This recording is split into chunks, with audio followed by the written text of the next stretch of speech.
Good morning, councillors. Welcome to the Water, Waste and Energy Committee meeting of 21 May 2024, the very first with our brand new committee.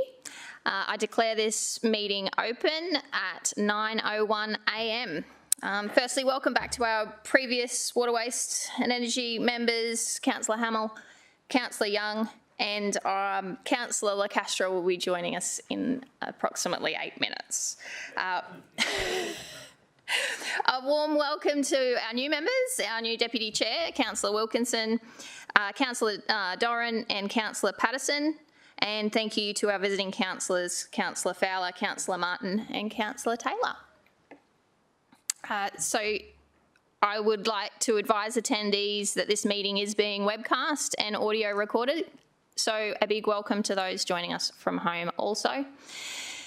And we'll kick off with item 1. So attendances and apologies. There are no apologies. A leave of absence. There is no requested leave of absences. Item 3, confirmation of minutes. So the minutes from 8/3/6 meeting held on the 12th of October 2023 are to be confirmed. Do any of the previous committee members move for the motion? Thank you, Councillor Young.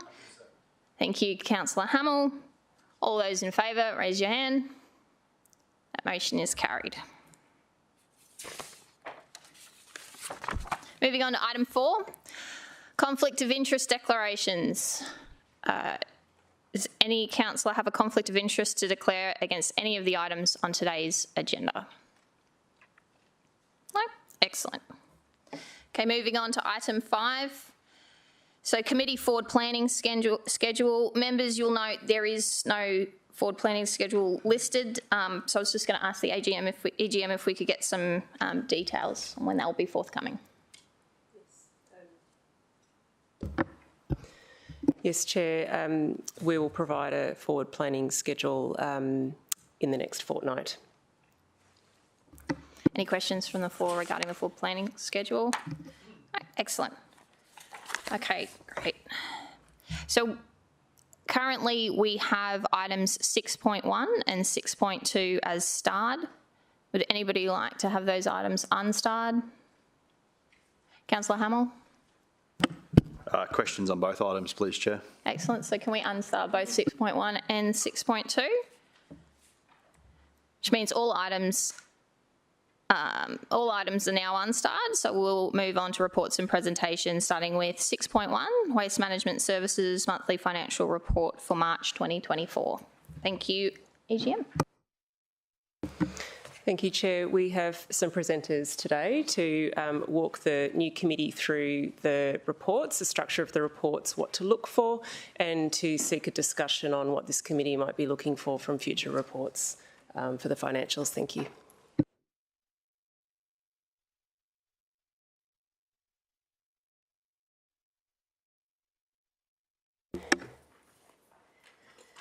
Good morning, councillors. My name is Victoria Clancy and I am the Finance Business Partner for the Commercial Business Units. Today is our first Water and Waste and Energy Committee meeting since the appointment of the new council, and the reports that we are presenting today are also the first reports that we've submitted to this council since September last year, being prior to the restructure. These reports are normally starred, as you've seen, and we would be here to take any questions. However, today we just thought we would give you a brief overview of why we do these reports, since it is a new council, and we're also going to go through some highlights from the March reports. So you're probably wondering why I like the timeline of these reports. So we're looking at the March results today. It's the 21st of May. To get to this committee, we have to have all reports in by the 7th of May. So the April financial results aren't finalised by that time, which is why we're presenting March. So there's usually about a 6-week delay with these. So we're just going to go, like I said, over the context, and then we're going to do some highlights from the waste management and the water and services CBUs. Right, why we do these reports. So water and sewer and the waste management services are operated as commercial business units under the Local Government Act, and we are required to periodically provide you financial reports. The CBUs are financially ring-fenced within our systems at Council, and this allows us to provide P&Ls, balance sheets. Both CBUs have their own capital programs, they have a debt, their own debt structure, etc. And we also provide the city back annual returns, which we call community returns, and these are in the way of tax equivalents or interest margin risk, for example. Interest risk margin, even. These are some examples of what the P&L looks like. We do year-to-date actuals, so this will be up until the end of March for these reports, and they are against the year-to-date revised budget. So the revised budget is from September last year, because the March budget review was only recently adopted, as you know, and it wasn't in time when these reports have been prepared. So these accompany a Word report that you've all got in your agendas, and this Word report will go through any significant variances of the actuals to budget in great detail. So if you have any questions, if anyone has any questions now, please let me know. Otherwise, I'm going to hand over to Chris Owen. He is the General Manager of the Waste and Resource Recovery branch. Thank you. Thank you, Virginia. Good morning, councillors. Through the chair, if I could walk committee through perhaps just some of the highlights from the Waste CBU's monthly report. And again, obviously, please feel free to ask questions if you need some detail on some of those elements. In terms of our profit and expenditure performance at the moment, we are tracking for a $7.35 million end of financial year profit. That's unfavourable to the tune of about 2.73, or about 33% unfavourable profit at the end of the year. To talk you through why we've landed or how we're heading towards that number, you can see the revenue and expenditure performance there.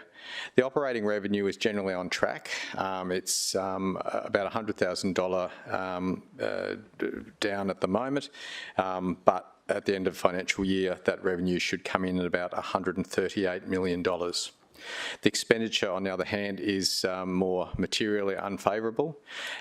We about $2.62 million above our expenditure target. In terms of the drivers for that expenditure, that additional expenditure is really around our fleet and plant costs, which comes from two specific areas. The first one is the Mollendina Green Organics pad. We needed to do repairs on that pad, fairly substantial repairs on that pad, which involved actually moving that Green Organics pad up to a different part of Mollendina site. Again, the JJ Richards trucks keep pouring in with the green bins every day, so we can't stop and fix that. We have to do something, an alternative site there. So the establishment of that one, the road to get to that section of the site, plus the repairs and the heavy machinery from fleet and plant that we needed to mobilise to do that, was a significant part of that additional expenditure. The other element of the expenditure is the delay in transferring our fleet and plant assets to Veolia as part of the Resource Recovery Services contract. Under that contract, the best financial outcome for the city and for our ratepayers was to transfer that fleet and plant, and I'm talking about bulldozers and compactors that crush down the materials on landfills, as well as some other fleet and plant on our waste and recycling centres, to move that across to Veolia at a peppercorn rate, because if we went an alternative route, which was Veolia or selling those that plant and Veolia buying new ones, we have to actually, the cost of that comes straight back to us in Veolia's fees, as well as some other margins they're allowed to claim under the contract around the cost of capital to buy that new plant. That delay is really around our internal approvals to land at that peppercorn versus a different rate, as well as getting agreement with Veolia for exactly which plant they wanted to transfer across. So in sum, those two fleet and plant costs are really the key drivers for that $2.6 million unfavourable position that we're in at the moment. In terms of CapEx, our budget did jump. Our big two variations for CapEx was around land purchases. Land purchases can't necessarily be identified ahead of time. If we see land coming up that we know strategically we need to acquire, we do budgets adjustments during the year. So two key strategic land parcels that did come up during this financial year. One was Quinns Hill Road East, which is adjacent to the Stapleton landfill, and again that was an important piece of land to acquire as part of the ARC project, so we have enough footprint to do what we need to do in ARC, and there'll be a presentation coming up on ARC shortly to unpack that a little bit more. But also another property that came up on Jade Drive in Mollendina, which is adjacent to our waste and recycling centre there, and again that piece of land came with a building, a structure on that one, which we will be initially using to do mattress recycling. So we have about 60,000 mattresses go to our landfills every year, which is appalling. The majority of that material can be recovered. So again, we need that specific facility to be able to do that, and we were looking at, we'll come back with you more information, but we'll look to go down a social organisation to be able to actually run that, similar to Endeavour. If not Endeavour, there is another company that does do that sort of that mattress recycling in different parts of Australia. We will probably have to spend a bit more on CapEx on that building. Unfortunately, about 2 weeks ago, we had a break-in at that facility, and all the copper piping, plumbing, and all the electrics were stripped out of that. So we have VIP patrols there a couple of times a day, but now we have them 4 times a day and some CCTV cameras in there. So that'll push our timelines back a little bit and our costs up a little bit, so really disappointing. Sorry, that's by the by, but more to that, more to come on that one.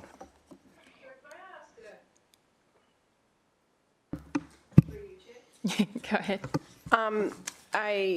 It's a random question, but just from what you said, I've had a little gymnastics club that had all the copper ripped out of it. Is it worth the city working out where we've got copper, taking it out, us making the money out of the copper and replacing it, so we're not incentivising all these break-ins? I know it's probably not a question for the water and waste team, but it's just on the top of my mind. I can actually touch on that if with the permission of the Chair. Yeah, great. The copper prices around at the moment are at a point that incentivises people to do this sort of stuff. We actually needed that copper in those pipes as opposed to scrapping them. We were going to keep them and use them. Now we have to replace them with like for like. We've had the similar problem in water and sewage pump stations where we've had the electric stripped out of pump stations. And again, this is death-defying stuff. These are live facilities as well with power running through them. But it seems to be occurring more and more. There was an arrest in Logan about 6 months ago with someone zooming around stealing water meters, believe it or not, large water meters. They were actually caught by the police, but again, the brass is worth a fair bit of money as well. So this is happening more and more. The water and sewage pump stations have been hardened up over the last 2 years to keep plumbing inside, so there's nothing exposed that people can turn up with a grinder and just start stripping it out. But it's becoming a growing problem with, it's just commodity prices. You can almost map the break-ins to the commodity prices. In terms of our major investments, so the big ticket items that we're pushing ahead with at the moment, Stapleton Cell 7, which is a cell at our biggest landfill in the north, is proceeding to target. We're sort of 6 weeks behind, but we've had to submit a couple of budget variations during 23-24 for this one, with some variations, some market expansion in terms of the costs, but also some variations around drainage, roads and tie-ins that wasn't anticipated in the initial design work. So that cell will come in, we forecast at about $9.93 million for a cell, which should last us, it's the foundation, so it'll last us a couple of years as we build that cell up. But I'm probably getting ahead news that I should be telling you in 2 months, but we're on track to do practical completion of that cell by the end of this month, so a really good milestone. But again, that's a lot of money for a cell, but that's what we're finding at the moment, as I touched on with escalating construction costs last week during Special Budget Committee. Reedy Creek Cell Zero, another major piece of work with our cells, is it has been awarded, was awarded a couple of weeks ago, and we've got $2 million for early works as part of that one this financial year. Again, the complexity with these sites and sometimes the congestion of those sites is that we have to move things around. So at the moment on Cell Zero, we have a green organics pad, so we need to move that one before we can start building Cell Zero, and also tie in Cell Zero with the rest of the site with leachate collection and pumping and storage systems as well. So again, not simply a matter of setting a pad up and off we go. There's some really complex engineering with liners and leachate systems as part of that one. In terms of a non-infrastructure related project, the green organics expansion, which councillors from last committee will be aware of, which was the expansion by 70,000 bins of our lime green organics bins, is being wrapped up at the moment. We have over 70,000 additional ones out during this financial year, which has had a material impact in terms of diverting that green organics, garden organics waste away from our red bins and our landfills into a beneficial reuse program. So if we do like for like, with this time last year, we're up about 287 tonnes for the month, which is a really good result. The mop-up is really community title schemes. Those properties that were eligible to receive a green organics bin that are in a community title schemes, we need to actually work through that community title schemes to enable their permission to roll that out to their residents, as well as some waivers so that our contractors can go onto those sites with their trucks without fear of being sued if they hit someone's letterbox and a few other things. So mop-up, we're just at the tail end of that one, but generally a really well delivered project which is proving its value already. In terms of future budget trends, I think I covered this in a fair bit of detail last week, so I won't make you suffer through more of that for the moment, but we will continue to keep you obviously in on the conversation of how we develop with our full cost pricing, and we do have that paper coming back shortly, which will summarise the elements of that we spoke to last Wednesday at Special Budget Committee. You'll notice in the monthly reports, both for water and sewage and for waste, there's our business scorecards. Under the rules of being a commercialised business unit, we set objectives and we track and report against those objectives. So you'll see a chart, a page at the back of your report on how that's progressing for March. Again, generally tracking to achieve the targets around the missed collections. We don't try and miss collections, but we have a really low benchmark of those collections that we do miss from our JJ Richards truck. So tracking to meet those ones, as well as environmental events and customer complaints, which have generally been pretty low. Our continuing issue, which has been there for a number of years, is around our recovery rate, so how much of the waste we keep out of our landfill is still below 40%. So we have a target at the moment, a fairly aspirational target, I think, based on our numbers at the moment, but still we are just not recovering anything to a degree that we'd like to. And again, that ties in, I'd suggest, into the ARC presentation that Cathy will run you through shortly. The only outlier in terms of not meeting targets was our customer call wait time. So again, we measure how long someone waits on a call on the waste queue to be answered and served. Didn't achieve the target during that period. Customer contact centre has had some pretty significant resourcing issues with a fair bit of overtime, but we were below that target, so customers were waiting on the telephone for longer than our target timing. I think we have a question. Thanks, Councillor Patterson.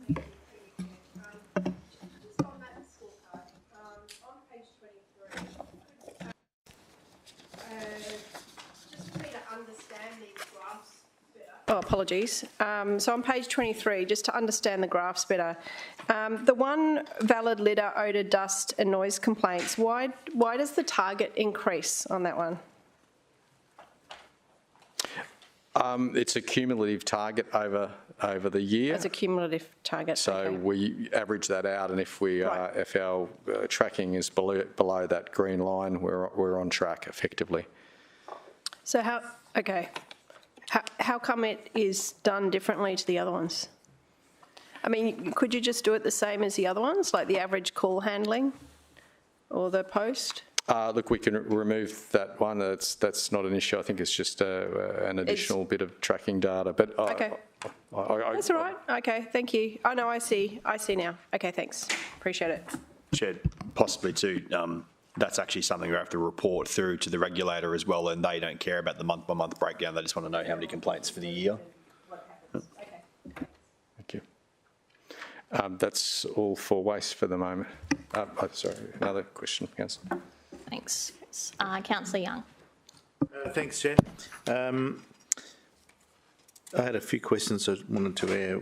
The mattress recycling, I was excited about that and going to ask when that's happening. Then you told us about the pipes being stolen and whatever. So what do you think the timeline might be for that, please? It will definitely be up and running by the end of next financial year. We're doing a full refurb of that building. The building wasn't in particularly good condition to start with, and we do have to make sure that that's fit for purpose for that one. So the business case has been submitted, but it will take a number of months. So I'd say the back end of 24, 25 before we can get that up and running physically, but also the contracts in place to actually operate that. So what will happen with the mattresses in the meantime? There's 60,000 per annum, you said?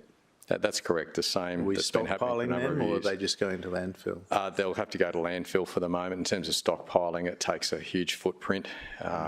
And I think unless we've got some cover for those, the fabricy parts will not be in a decent state that we'll be able to recycle those ones. So I think our focus has got to be get this building refurbed, get the contract arrangements and get on with it. Thanks. You talked about the green organics achieving 287 tonnes of diversion of green waste from landfill in March alone. Yes. Is that correct? That's correct. So that's representing a pretty significant volume of material. I'm getting some pushback in rural residential areas where people don't like the green bins because they're not adequate size, or they're just, you know, they're considered inadequate for a big land footprint, and they're forced upon the residents, and they're raising petitions and all this sort of stuff. But it's good for me to know that overall we're achieving almost 300 tonnes of green waste diversion from landfill each month. You mentioned the contact centre wait times blowing out a bit. Now, is the contact centre being managed by Veolia and staffed by them, or is it our people? Through the chair, no, that's the city's general customer contact centre. Right. So they have a waste queue, a designated waste queue in that one, and they've been significantly under just recruitment and staff turnover. I'm not across the detail. They provide us almost as a customer of the customer contact centre. So we get monthly reports in terms of call volumes, wait times, and a heap of metrics. They measure everything in there. They're really, really slick, but they've had some real challenges with retaining people. Again, getting them up to speed. They've got to be across the entire council operations, and then they get put in specialised crew there. The recovery plan is strong and moving, but for me, if I was looking at that, I'd say that's a bit of an outlier, so that's why I wanted to touch on that one. Thanks. Now, I know your report's just about March, but obviously we had the storm and the clean-up earlier this year, and then we dispensed with landfill tipping charges and so forth. So has that had an effect on our budget in a detrimental way? Yes, it had. So when we put a waiver for that period, it was about a month, a little over a month. The total cost of the combination of the foregone revenue on green organics for commercial customers who were generally servicing our residents, plus the other waste that we diverted to a private landfill, so we wouldn't overwhelm our current landfill, was in the order of about $250,000. So it was in foregone revenue and as part of Operation Cleanup's costs. Pretty small in the scheme of things. In the scheme of things, there was some opportunity for moral hazard, if I can put it that way. I think a number of the contractors didn't necessarily I think there was some pre-booked work there, so those contractors didn't necessarily need to pay those gate fees that they normally would, and I don't have visibility of whether that saving was passed on to their customers. Certainly, there was a spike, particularly in Self-Haul with people with trailers coming in. But yeah, certainly to help the community during that really difficult time, and those contractors just get moving and incentivise them even further to get into the game. It was something that was decided to be applied during that period. Thanks, Chris. Thanks, Chair. I know Councillor Hamill has a question and there's a few more from the floor, but I just want to circle back to a point raised by Councillor Young regarding the green organics bin and some of the pushback from the community that we kind of just need to get our messaging straight on. So the weight, the amount of weight coming through is helpful, but I think more helpful for us as councillors is communicating the uptake maybe by the amount of bins that are being put out on a fortnightly basis. Are there figures to tell us the percentage of how many of those green organic bins are going out on any given fortnight so we can communicate that advantage back to our constituents? Yes, certainly, Councillor, we do have those figures. We call it the presentation rate. So if you've got a bin, whether you put it curbside for that collection. It is really seasonal though. So for example, if you go out this time of year and May, June, the presentation rate will drop down because the bins just aren't full. People aren't mowing their lawns or pruning generally. For clarification, that rollout was for all properties that were greater than 250 square metres up to 2,000 square metres, and with some subtleties around how much grassed area they did have. And we had a really strict process or discipline process of people being able to ask for a waiver and being assessed against quite strict criteria, and at times officers actually going out to just make sure, because with these things, whenever you get a line, someone who's sitting right on the line can go either way in terms of their view of it. But we did, ahead of time, set up a really structured process to handle that, so we gave people a fair hearing, and if they weren't happy at that point, we'd go through a formal administrative complaints procedure, just so there'd be consistency, because what we wanted to avoid is if you've got one street and you've got 3 people on it with the eligible and that one in the middle didn't want it and kicked up or pushed back fairly strongly, and we yielded on that one effectively, the 2 neighbours would be paying that annual fee, and the one in the middle that was a bit noisier wouldn't necessarily, and then the same scenario. So it's not easy, but it has been, I would suggest, a successful one. It was probably the biggest bin rollout and one hit in Australia. I mean, we're a big council, but 70,000 as part of that was great. And we are seeing that did also draw out quite a lot of people who opted in as well who weren't eligible, and we're looking now to go through a second wave of some of those properties. So for example, those property sizes were for standalone residences, so duplexes under that wave weren't counted, but we want to get as many out as we can. So now we're looking at that next step. How do we do that without playing too close to the margins and spending most of our time dealing with sort of complaints and pushback, as opposed to focusing on giving them to people who will want them and then use them. Okay, thanks, Chris. I did have Councillor Hamill. Is it on the same topic, or? I'm interested in exactly what he just talked about. Do you mind if we go to Councillor Tozer? So my question is actually about the presentation rates. Do you know what the presentation rates are? Apologies, Councillor. I should, but I don't right now. I can certainly distribute those. I'll get those from JJ Richards' system. Yeah, I'm actually really interested if we could maybe even get like a regular report of presentation rates by division. I don't know if that's a doable thing or whether that's already distributed in your area, but I think it'd be fascinating to see.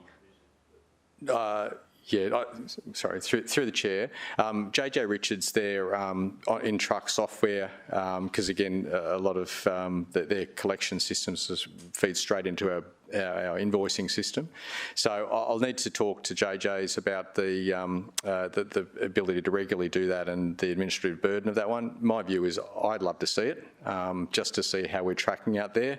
But again, just being careful if we sort of look at that July one and go, look, we're only getting half of them out there or less.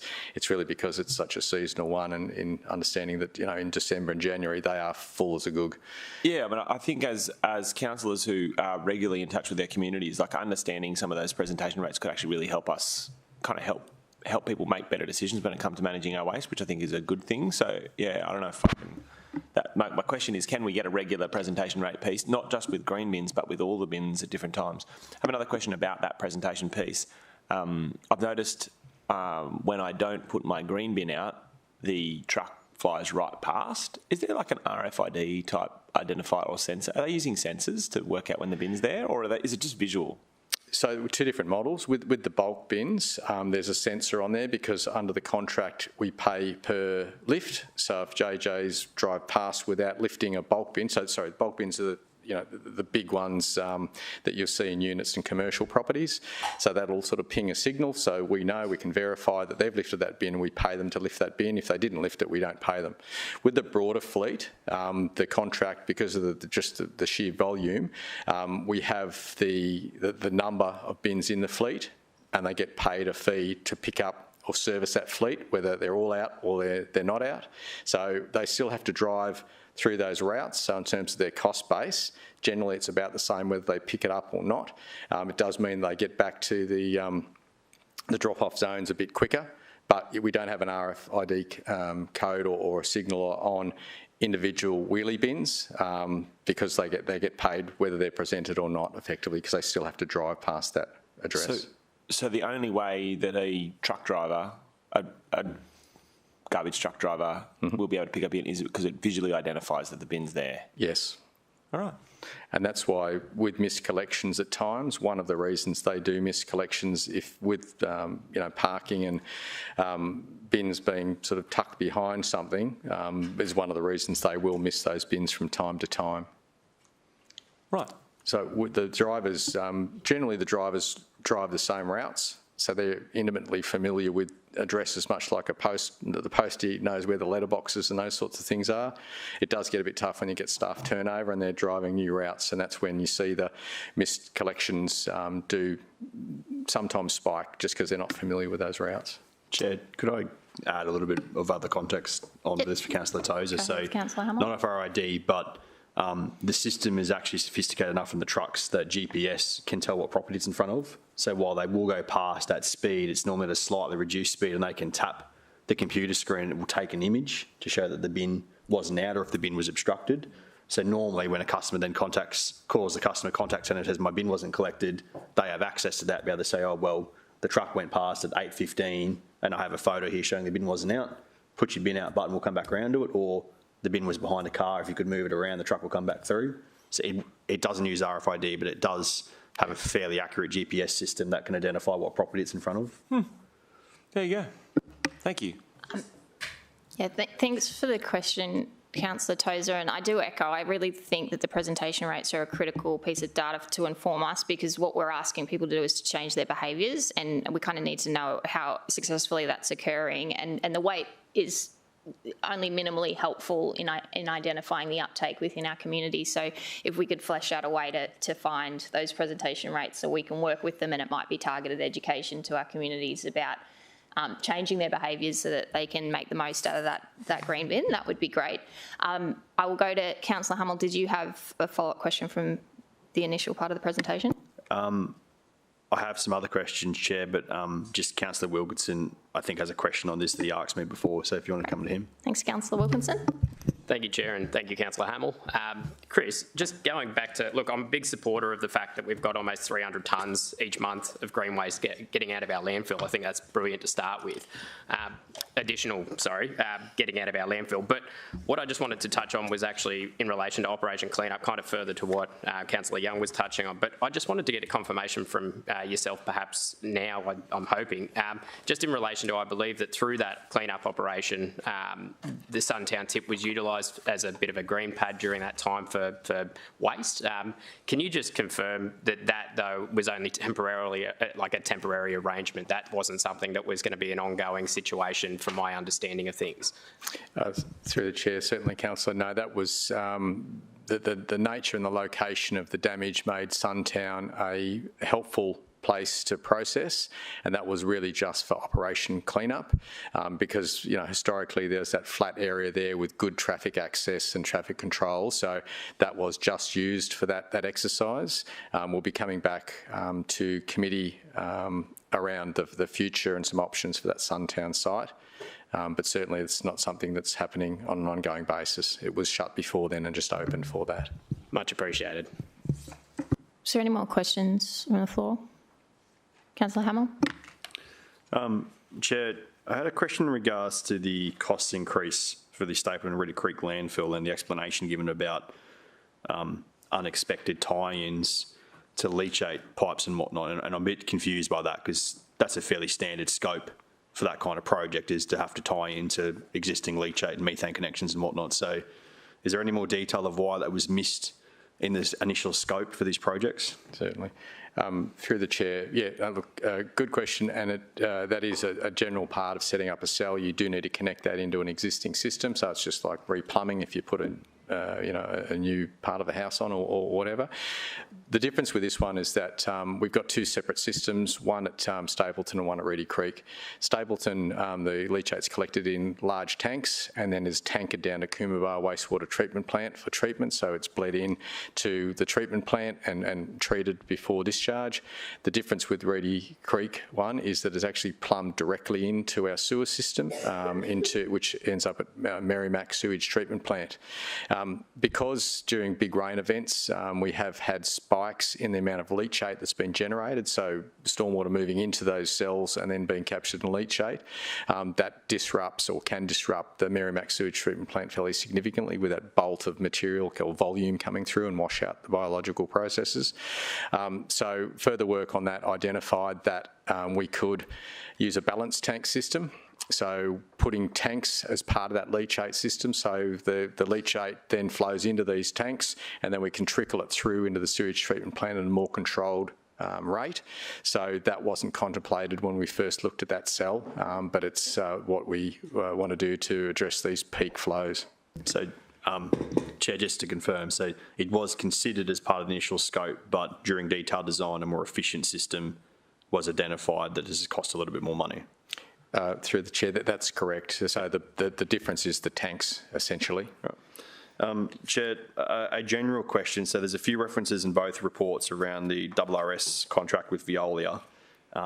Huge contract, a lot of moving parts. There was always going to be some things that didn't quite settle when we expected it to. Are we just about there in terms of fleet transfers and this transfer and things settling out, or are we still going to expect for the next few months to see some variances with that contract flowing through the reporting period? Through the chair, yes, you will see some variances for the next couple of months at least. That fleet transfer is a big line in the sand. Internally, we've confirmed through modelling in terms of best outcome for ratepayers commercially that peppercorn transfer is the most appropriate. So we've got that internal agreement and support for that. We're now working through Veolia because one thing that we need confirmed from Veolia is exactly what plant, as experts in landfill operations, what plant do you need to run this landfill efficiently, with us going through that to make sure that it's not being overcooked, because at the end of the day, anything that goes on there we pay for because it's an indirect cost. We don't do it ourselves anymore, but they do it and they bill us for it. So we are just finalising over the last couple of weeks exactly which plant will be transferred across to Veolia. I think we were just debating on 2 trucks, and that was about it last briefing I received. Chair, through to Chris, I'm thinking that in terms of where there'd be the biggest risk of financial variance, the fleet stuff was probably it. Are we expecting any other significant variances anywhere else on that, or minor adjustments up and down as things settle? We will see some variances. We've gone through coming up to the 1 year of that operation, and we have a turnout cost effectively that's just set up annually. Mm-hmm. The first one, there's some differences between the base rate effectively and the costs that Veolia have identified that they have incurred. There's a couple of different ways those costs are treated. One is if it's a legitimate cost that's consistent with the contract, the council will pay that, obviously. There are, on the other side of things, there are risks that Veolia signed on to as part of that contract, and sometimes that risk is crystallised. So we need to be clear with Veolia what's the crystallised risk which they need to absorb and not pass on to us. And then there's that area in the middle which we work with them on. So there will be some variation, I'd suggest, in the first year, which is informing our second year of program. But that's still being debated right now in terms of which bucket those costs fall into.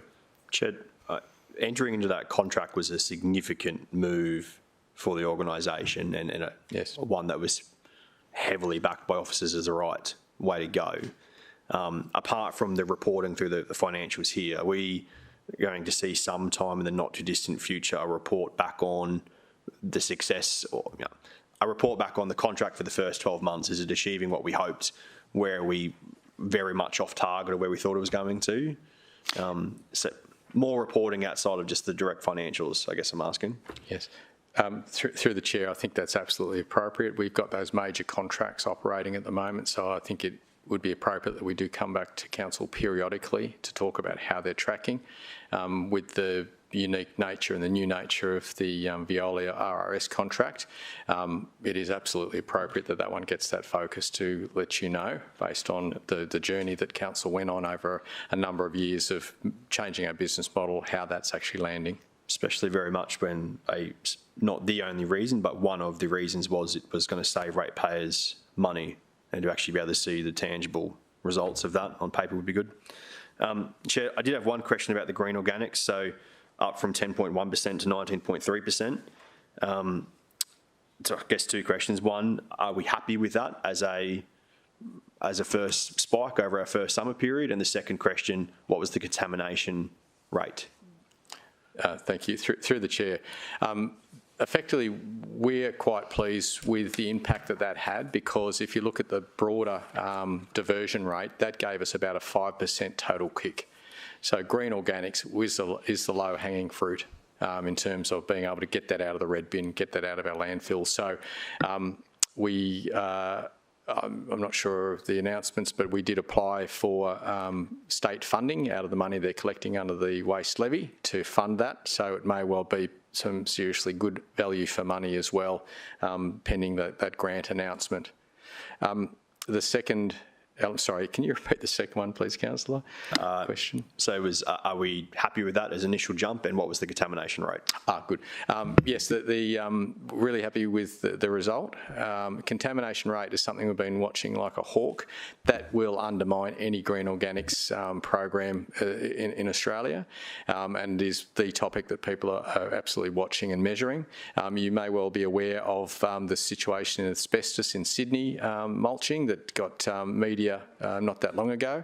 DESI in Queensland reacted really strongly to that as well, and audited our industry, and it they audited our green organic stockpiles on our sites as well. Pleasingly, there was nothing visually was identified, and the lab testing identified no asbestos in ours. Now, that doesn't guarantee anything, because this is a really difficult supply chain. It's about a behaviour of an individual person, and we can't be in the game of saying, if you're going to contaminate, can you contaminate with illegal hazardous goods in your red lid bin instead of your green lid bin? Please don't put it in there. But people do behave appallingly at times, unfortunately. What we do in terms of the contamination rate, our contamination rate has been a little bit of a spike at the start of it. Some of that may well be some process contamination, but on the whole, it's been really quite good. We've done a lot of auditing at the sites, so when we get loads of material coming in to the landfills, we actually put auditors out there to go through it and do contamination assessments of those ones. Interestingly, we can see different suburbs behave differently, different collection routes, which allows us then to really target campaigns around the importance of not contaminating that green organics bin, because again, in terms of downstream markets, sending it to our processors, it limits what they can do to it, and they all put a price back on us. I've heard it bandied about that a 1% contamination rise can increase the rate or the cost to us of moving that stuff to a processor of between $60 and $80. So it's substantial 1% of contamination. So that behavioural element's critical, and having research and auditing behind that, so we know who to target and what we need to talk about. But if you're talking to residents, the main contamination is really soft plastics. People put plastics in their bins, and sometimes they put all their cuttings in a plastic bag and drop it in, and that just contaminates that stream and limits what it can be used for. The other thing is, the DESI's regulations around PFAS are strong and strengthening. So another challenge to the ability to end markets for that material if those limits are too tight. And industry is providing feedback to DESI on that issue itself. Chair, through you to Chris, could I suggest if there's going to be some work done, there typically is normally numbers in here about presentation rates. It just may not be in this report, but if there's going to be more information about presentation rates that probably coinciding with information on contamination that's available, that may be either through incidental of what JJ's system collects in terms of its notifications or what we're hearing from the end processor. Madam Chair, my final question was in 6.2 on page 35 in regards to the Stapleton Sewerage Network upgrade. Councillor Hamill, we're on 6.1. We're just 6.1 for now? Cool. Yeah, I'll just finalise. Yep, done. Just in regards to your request for the more targeted financial details, do you need that included in the motion? Are you satisfied that that'll... Okay. No, it is definitely information that from time to time is in these reports. It might just be more regularly and perhaps a different breakdown of how it's presented to us, but it's definitely all data that's available. It's just pulling it out of the system and it being interpreted. Okay. I think we're satisfied that we'll see that additional included without adding it to the motion. So thanks for that. And a question from Councillor Doran. Thank you, Madam Chair. Page 5.3, the operating expenditure, focusing on the 2.62 million unfavourable number, and on the third bullet point of fleet and plant, on page 14, it references that there is yet to be a finalisation of that transfer. And I think Councillor Hamill was talking a little bit about this before. And at the bottom there, it says that an adjustment has been included in the March budget review. It comes across as if it has been included in the previous March budget, and we're in May. But my question is that cost going to continue given that that's not yet finalised? Are we expecting to see another significant cost on the plant and fleet, especially related to the heavy plant assets, in the next financial year or the current financial year? Through the chair, the March budget review, Victoria, I understand we did push up the budget for that. So in essence, when the city operated the plants, the commercialised waste business would rent the vehicles off the fleet and plant business within council, and they'd do maintenance and depreciation charges would go to the waste business for that piece of plant. So therefore we budgeted every year for those costs coming into the business. With the new model with Veolia now owning that one, we didn't anticipate we'd be paying that rent to fleet and plant, and that fleet and plant rent has continued longer than we would. So in the March budget review, we put up additional budget to recognise that we are continuing to pay that, that monthly fee. And because they haven't been transferred yet, we're in the March report now. You'll see that on the April and the May report as well. But I don't think it'll necessarily be seen as a variation because in the March budget review would have allocated additional funds, so there won't be a differential there as such, but that cost is still sitting on our books at the moment. Thank you. Just to follow up on that, Chris, so it wasn't anticipated that the cost would be incurred by council. It is being incurred. Is it going to continue to be incurred past June? No, we anticipate we'll have those, the fleet and plant transferred to Veolia. Now, we can't escape that cost because it depends how it comes to us, whether it comes to us directly, so as effectively an invoice, if you like, from fleet and plant for providing those machines, the maintenance of those machines, and the depreciation of those machines. With the Veolia model, those machines will be effectively owned, operated and maintained by Veolia, but we'll get that cost back through an hourly rate effectively for the use of those machines to provide the services that we're paying Veolia for. So we can't escape those costs. They just hit our books from in a different manner. Okay, so my initial query was around ratepayers' money being spent on something that could have been avoided, but you're saying that it'll be captured by income moving forward. The cost will still be there, but we will be offsetting that against a rent essentially to Veolia. Is that right? Yes, so Veolia will have one source, one charge related to fleet and plant. Yep. So at the moment we're getting partly a charge through fleet and plant for the fleet and plant itself, plus a charge from Veolia for the things they're doing with it. when we flip over to transferring those assets to Veolia, the whole costs of that will come through Veolia. So it's not necessarily paying double for these things, it's just what would be one cost is being split into two costs coming at from different angles. Thank you.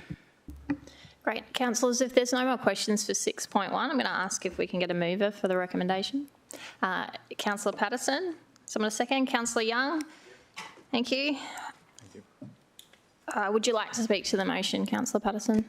No? Would anybody like to speak against the motion? No, we'll take the vote. Debate's closed. We'll take the vote. Put the motion to. All those in favour, show of hands. Anyone against? Motion is carried. Moving on to 6.2, which has also been unstarred. Thank you, officers. Thanks, Madam Chair. If you jump to the presentation, please. Thank you.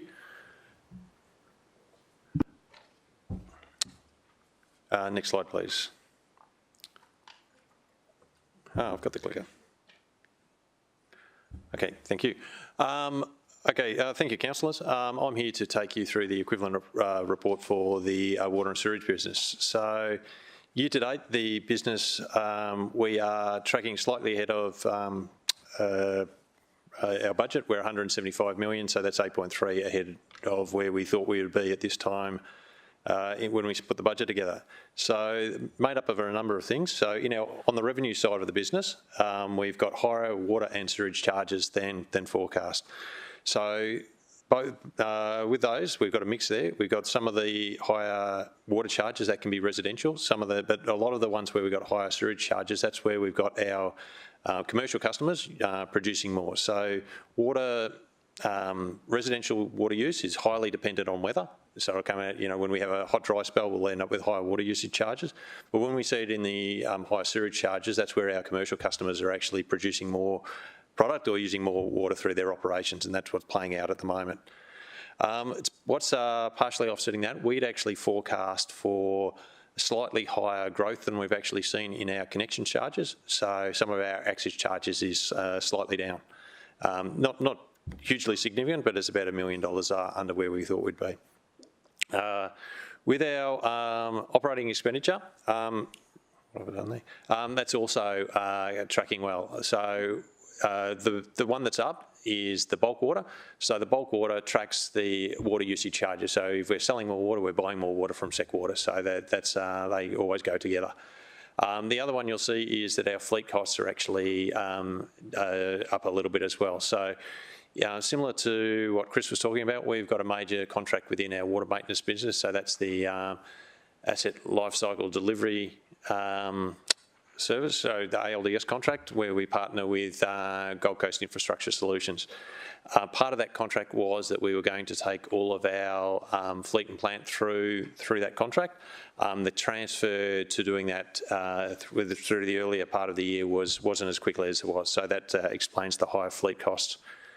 The things that are offsetting that and putting us into a favourable position on expenditure, we've got lower electricity charges, we've got lower biosolids disposal charges. So through the first half of the year, from July through to December, we had quite a dry period, so we're actually getting really good performance off our drying beds, which lowered our biosolids disposal charges.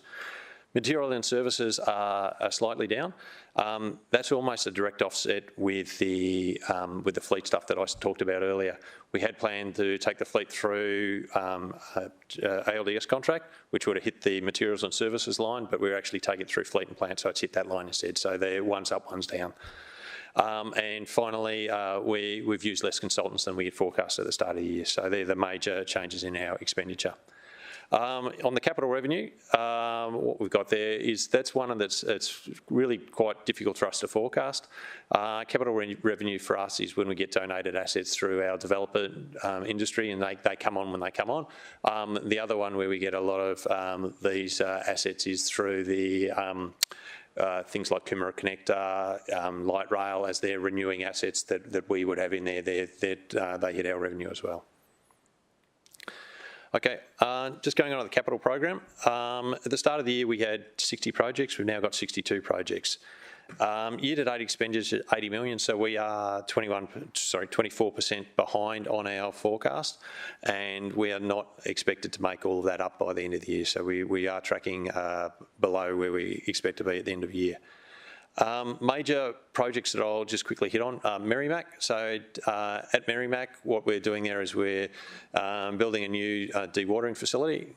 So we've got in there centrifuges are replacing the end-of-life bell presses. So that's all designed to get the solids content in our biosolids up as much as we can, so we're not transporting water around the state and paying to do so.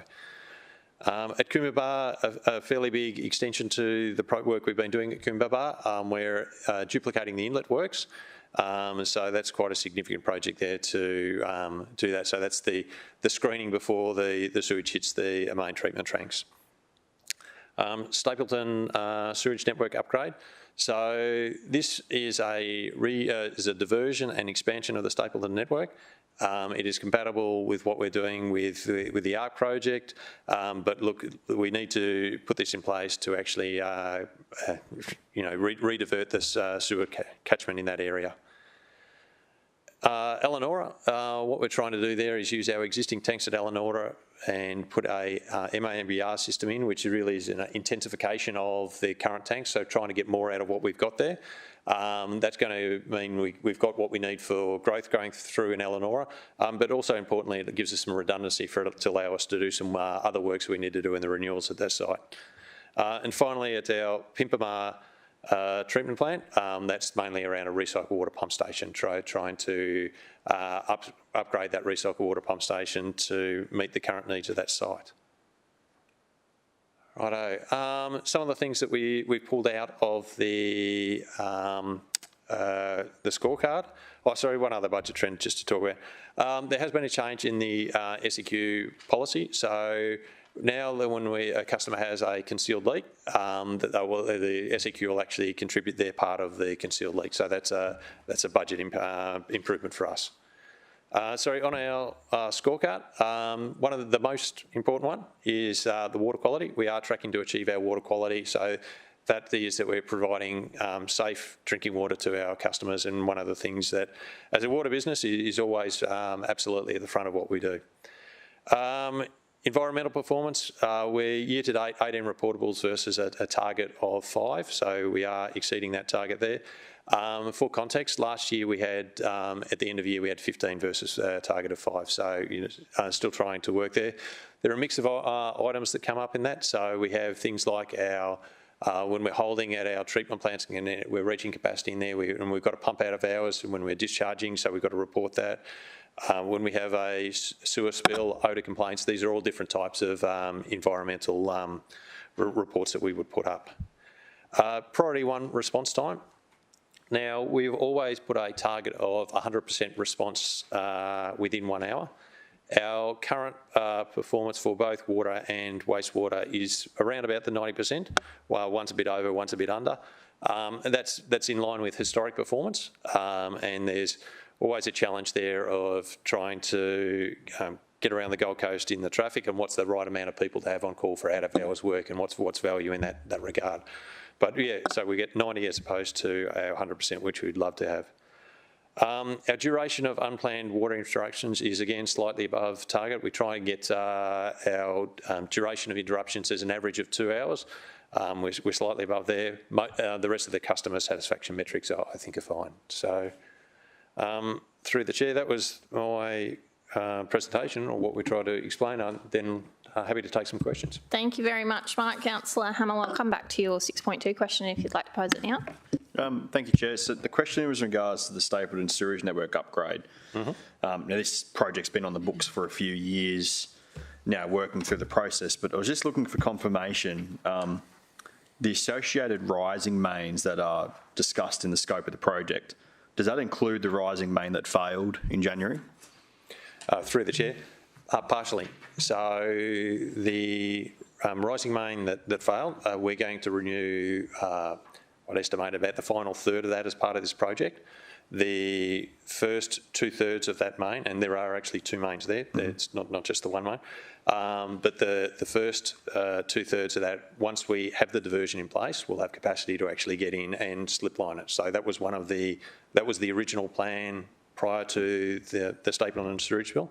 We're looking at that now to make sure that that's still the best plan and see whether alternatives that we could do faster are appropriate. Yeah. So, Chair, through you to Mark, so what I'm understanding from that is that there was always going to have to be a need to reline that rising main. So we had obviously done some, we would have had data or asset condition data to have told us we had to do that. Through the chair, yeah. Look, there's always a plan to reline it, and we didn't have the ability to take it offline to do so. Once we have this diversion in place, then we'll have that capacity, and we will do it.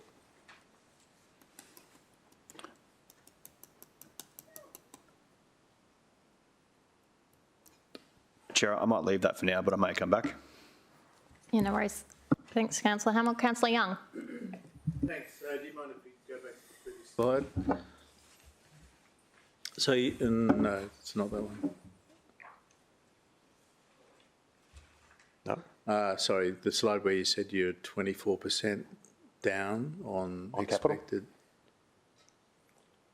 Yep. So. Okay. Yeah, 24% below forecast, but then that's not really explained in the following dot point. So, what is the explanation for that significant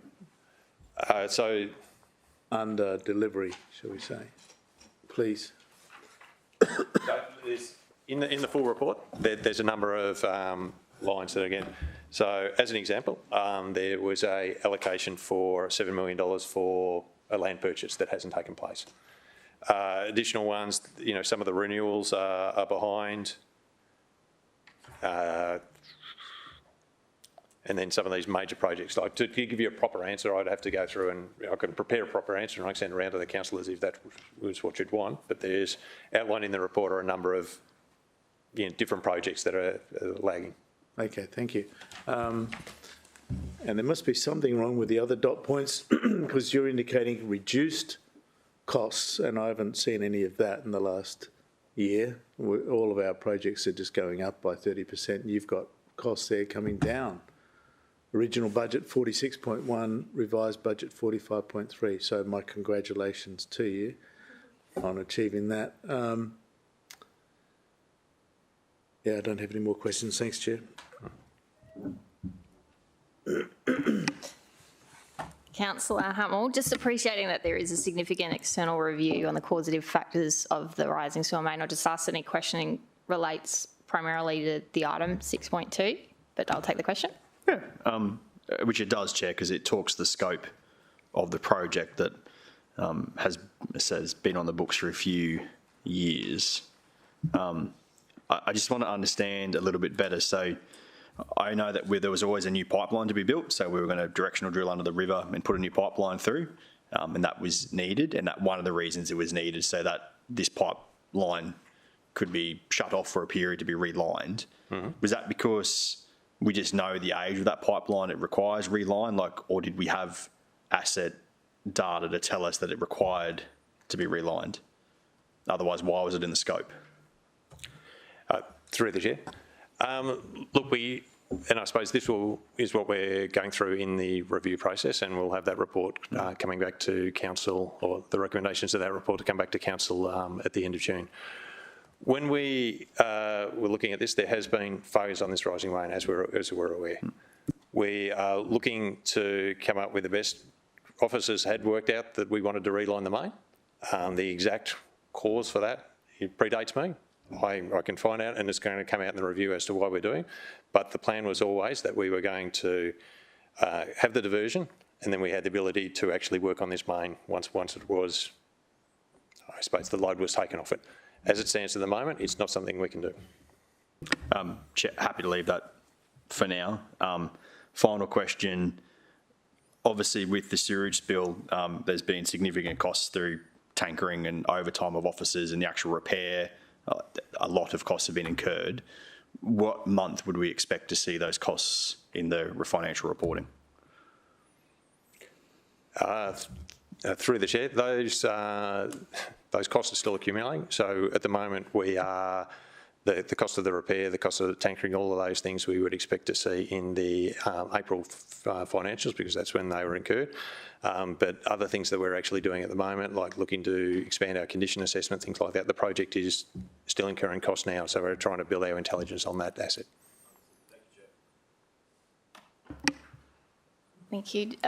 Just noting there was a few hands raised from the previous question. Just in the interest of keeping the efficiencies of this meeting running to the agenda items that are listed, I just ask councillors to keep in mind for the fact that we will be provided details on a comprehensive review at a later date, but more than happy to take questions that relate specifically to 6.2 if they are inextricably linked.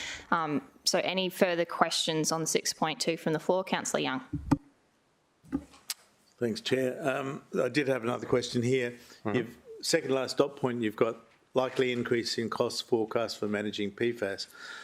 In the budget discussions, I did specifically ask about PFAS and our management of that and making sure we had enough funding looking forward to manage that and deal with our obligations. And Ms Baker at the time said, no, everything's fine. It's not really as big a problem as had been anticipated and blah, blah, blah. So with that point there, likely increase in costs, is that related specifically to the Eleanor project, and is that additional funding provided for, please? Through the chair, that is specific to the Eleanor project and the groundwater around the Eleanor treatment plant. I'm just looking to Victoria to get a nod, but my understanding is that we have put that into the capital budget as the revised forecast. If there are no further questions for 6.2, I'll ask if we have a mover for the report's recommendation. Thank you, Councillor Young. Seconder, Councillor Patterson. Would you like to speak to the motion, Councillor Young? No, I think it's really a very robust part of the operations that we have a report presented to us each month and we're able to interrogate that. So no. Would anybody like to speak against the motion? Okay, with that, I'll take the vote. All those in favour? That motion is carried. And noting that the items were started, I really appreciate the comprehensive presentations that were provided to a new committee. It was really helpful to ground us. Thank you. Okay, moving on to item 7.1. So, councillors, you'll note that this is on grey papers. However, very little within the report remains confidential, and most of the details are in the open domain. So, as such, I'll try to keep. We're going to try and keep as much of this item in open as possible. But certainly, if there's a desire to speak about any of the figures that aren't already in the public realm, I'm more than happy to go into closed. But we'll just play it by ear. Yes, Councillor Hamill. First, Chair, can I check, because I've got one screen showing live streaming on and one screen showing live streaming off. Can I get a confirmation of officers we're actually live? Yeah, it is live. Excellent. Chair, so noting your comments about the confidential part, I'm struggling to understand what in 7.1 is confidential. So if I can be directed to the page, what part is confidential? Because everything I read in here is already in the public domain and has got media. Yeah, that's all in the public domain. So what specifically in 7.1 is confidential that is not already in the public domain? My understanding is that the specific, the estimate. Thank you. Apologies. Through the chair, my understanding is the estimate for the residual waste to energy facility is not in the public domain. That has not been stated publicly by any of the officers to date. Okay, so but none of the officers, just the Mayor on a couple dozen occasions. Mayor's spoken about the price, as I understand, or the estimate for the whole project, but the subcomponents of the project has not been spoken about publicly. Chair, appreciate that. That could easily have been dealt with by that one item being an attachment so that the rest of this was on white, on green papers. Like, this is the single largest investment possibly ratepayers will ever be asked to make in this city, and it's all on grey paper, when if that's the only inherently confidential part that is in the public domain, but isn't in the public domain from officers yet. That could have just been a confidential attachment and the rest of this was open so that we could talk about it with our constituents. So I'll let the EGM provide. Not directed at you, more directed at EGM. No, sorry, Grant. Not directed at you.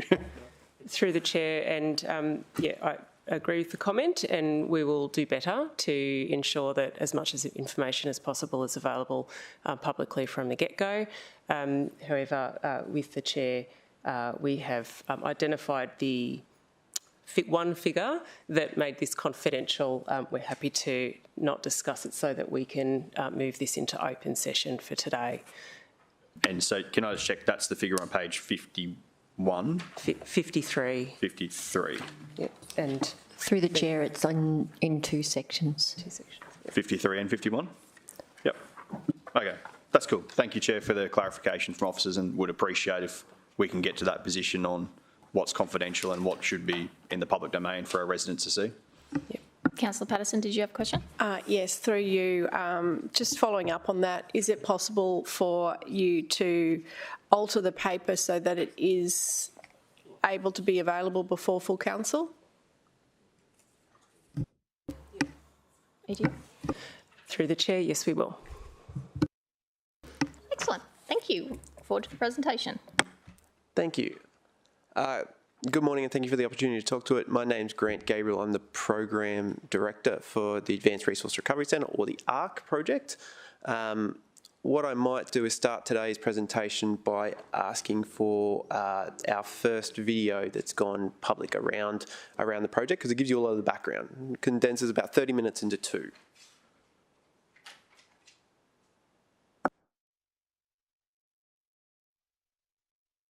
Place to be. With a thriving community and beautiful beaches, it's predicted we'll have more than 1 million residents by 2041. But as our population continues to grow, so does our waste. The Gold Coast has 2 landfills. At our current rate of waste disposal, these landfills will reach capacity within the next decade. That means that by 2034, your waste will have nowhere to go. You might be wondering why we don't just build a new landfill site. Well, the answer to that is simple. We don't have any room left. And even if we did, building a new landfill is expensive and doesn't fix our problem. It's also not an environmentally friendly solution. Another option would be to transport our waste to landfills beyond the Gold Coast, but this is even more expensive. The economic and environmental costs of this waste relocation is extensive and, like landfills, only prolongs the inevitable. Eventually, all landfills in southeast Queensland will reach capacity. Besides, the Gold Coast isn't about making our problem someone else's. We need a solution that's innovative, sustainable, and cost-effective. And that's why the city is developing the Advanced Resource Recovery Centre, also known as the ARC. This green recycling and energy precinct is projected to reduce waste sent to landfill by up to 97%. The ARC turns problem waste into valuable resources through increased recycling materials and energy generation. And best of all, it's the most economically friendly solution that keeps our Gold Coast cleaner and greener. The journey to a better, greener Gold Coast begins here. To find out more, visit cityofgoldcoast.com.au/ARRC.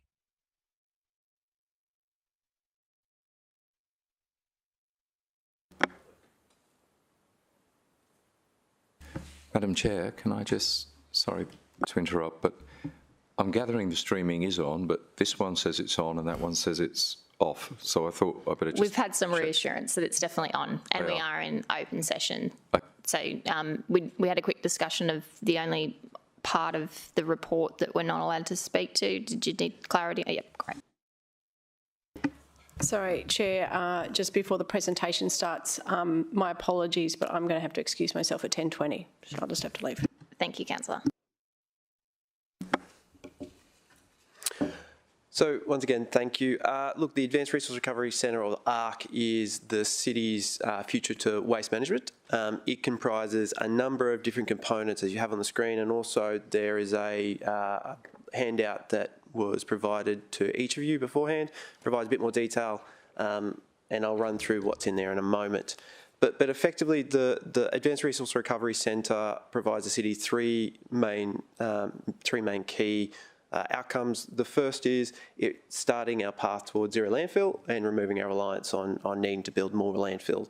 Secondly, it provides a significant contribution to our net zero target, nominally reducing somewhere in the order of 200,000 tonnes per annum of CO2 being emitted from the city, predominantly from our landfills and future waste, and allows us to provide a significant investment into the economic growth around the Stapleton Yatala Recycle Enterprises precinct or the Yatala Enterprises area.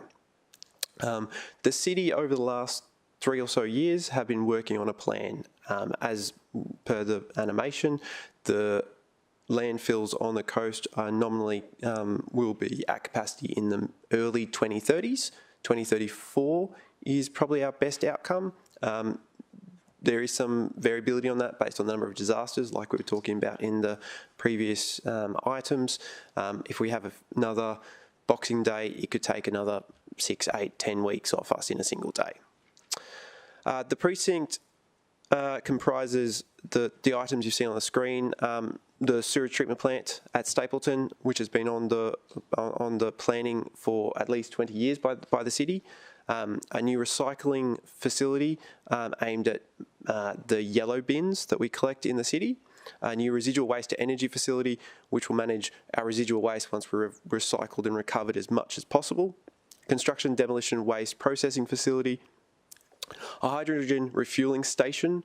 This will be likely one of a few on the Gold Coast, and this is all about enabling us to transition away from diesel with our collection vehicles and some of our bulk handling vehicles.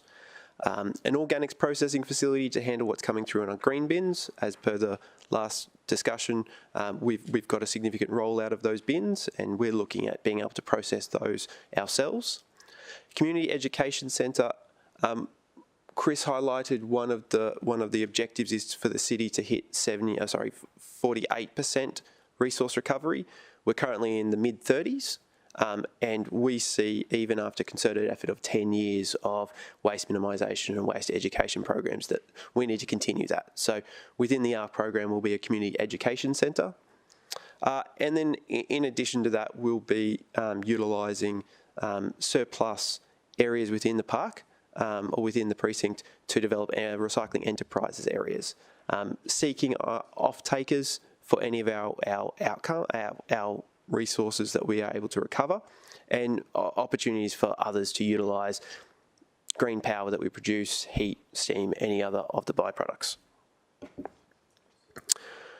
I've run through a few of the benefits, but I just wanted to cover off broadly the benefits that the ARC program will provide the city. So the first one being around reliance of the landfills, removing reliance on the landfills, a significant investment to activate the Yatala Stapleton Recycle Enterprise Precinct, major reduction in carbon emissions.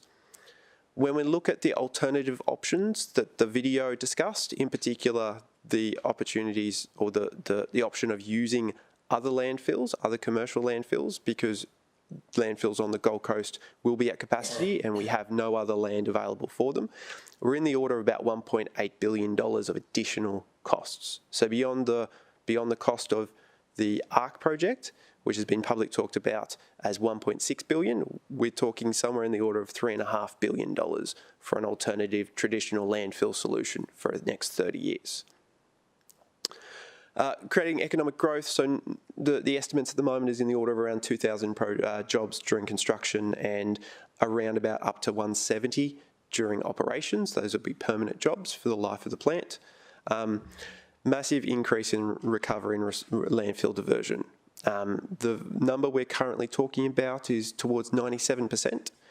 One facility in Victoria are doing something different with that last 3%, and they're getting to 99%. So we're hoping as technology develops over the next 10 or so years and we're through this process, we can reduce that number even further. Economic growth opportunities with our offtakes and our precinct enablers.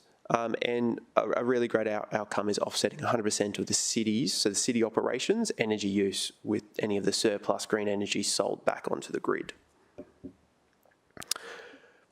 Broadly, we're in stage 2 of the project at the moment. Stage 1 was taken to council late last year with a pre-feasibility study endorsed to progress to the next phase, which is the feasibility.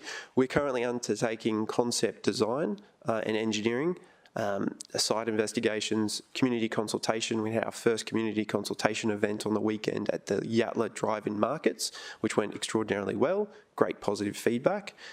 Market engagement and procurement. So the city has been undertaking market sounding, and I have a slide on in a moment, and we're leading to an industry briefing in early June, which is up on the website and has been spoken about in the various social medias.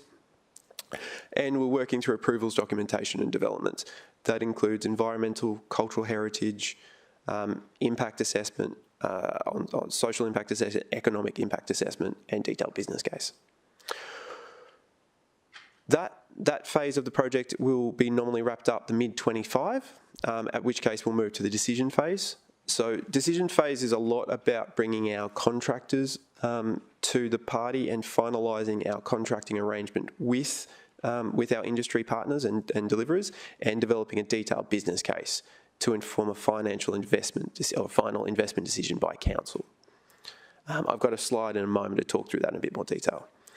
Stage 4, which is the construction, will nominally start in mid-2026. I expect boots on the ground probably late 26 in reality with mobilisation and startup, and depending on the package, we should have them all done by December 2031, with the first initial packages likely to come out in 2028. Just on the screen before I jump off here is a map of the major facility locations. So you can see we're right at the northern extent of the Gold Coast. And Chris Owen in his previous presentation spoke about some of the land. So that block just directly to the north. The top one is Quinn Hill Road East. That's one of the lands that have been purchased as a part of the ARC project. The large block moving down north of Rossman's Road is one of our major facilities that we will have the residual waste energy plant on, the hydrogen refuelling station on as the major 2 components there. And then the block right at the bottom is where the Stapleton STP and recycled water treatment plant will be located.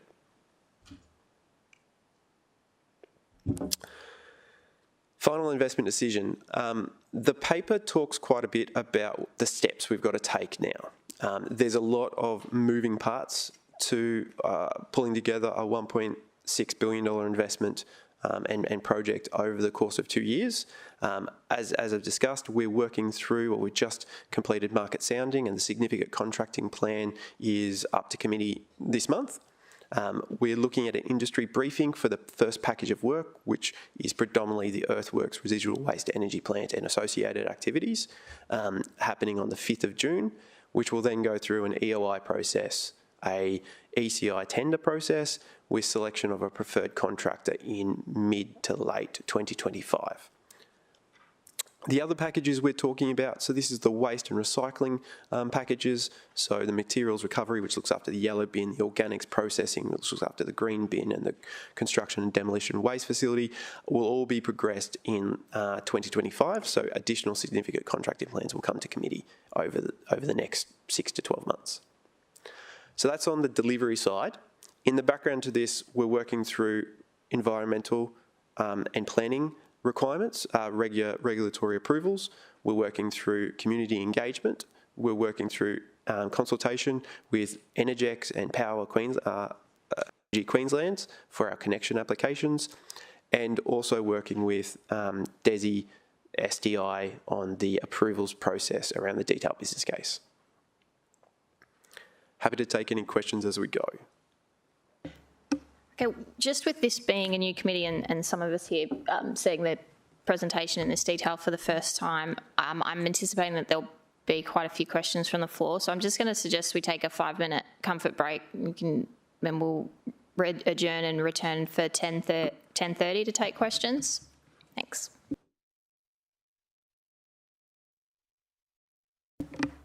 You finished the presentation, we're moving to questions, or? There's about another 3 or 4 slides. Excellent. So if this is questions for this particular element. Are there any questions for that one? Okay. No worries, I'll keep going. Community and stakeholder engagement process. So as I said earlier, we had our first community event on Sunday at the Yatala Drive-In Market. It's one of 4 planned over the May-June period, with another with the planning for the additional events across 2024 and 2025 currently being undertaken. To date, we've had 41 feedback forms completed by the community. The vast majority of those have been very positive about the project and targeting our benefits. So we're looking at diversion of landfill, reduction of carbon, and maximising our resource recovery percentages and targets.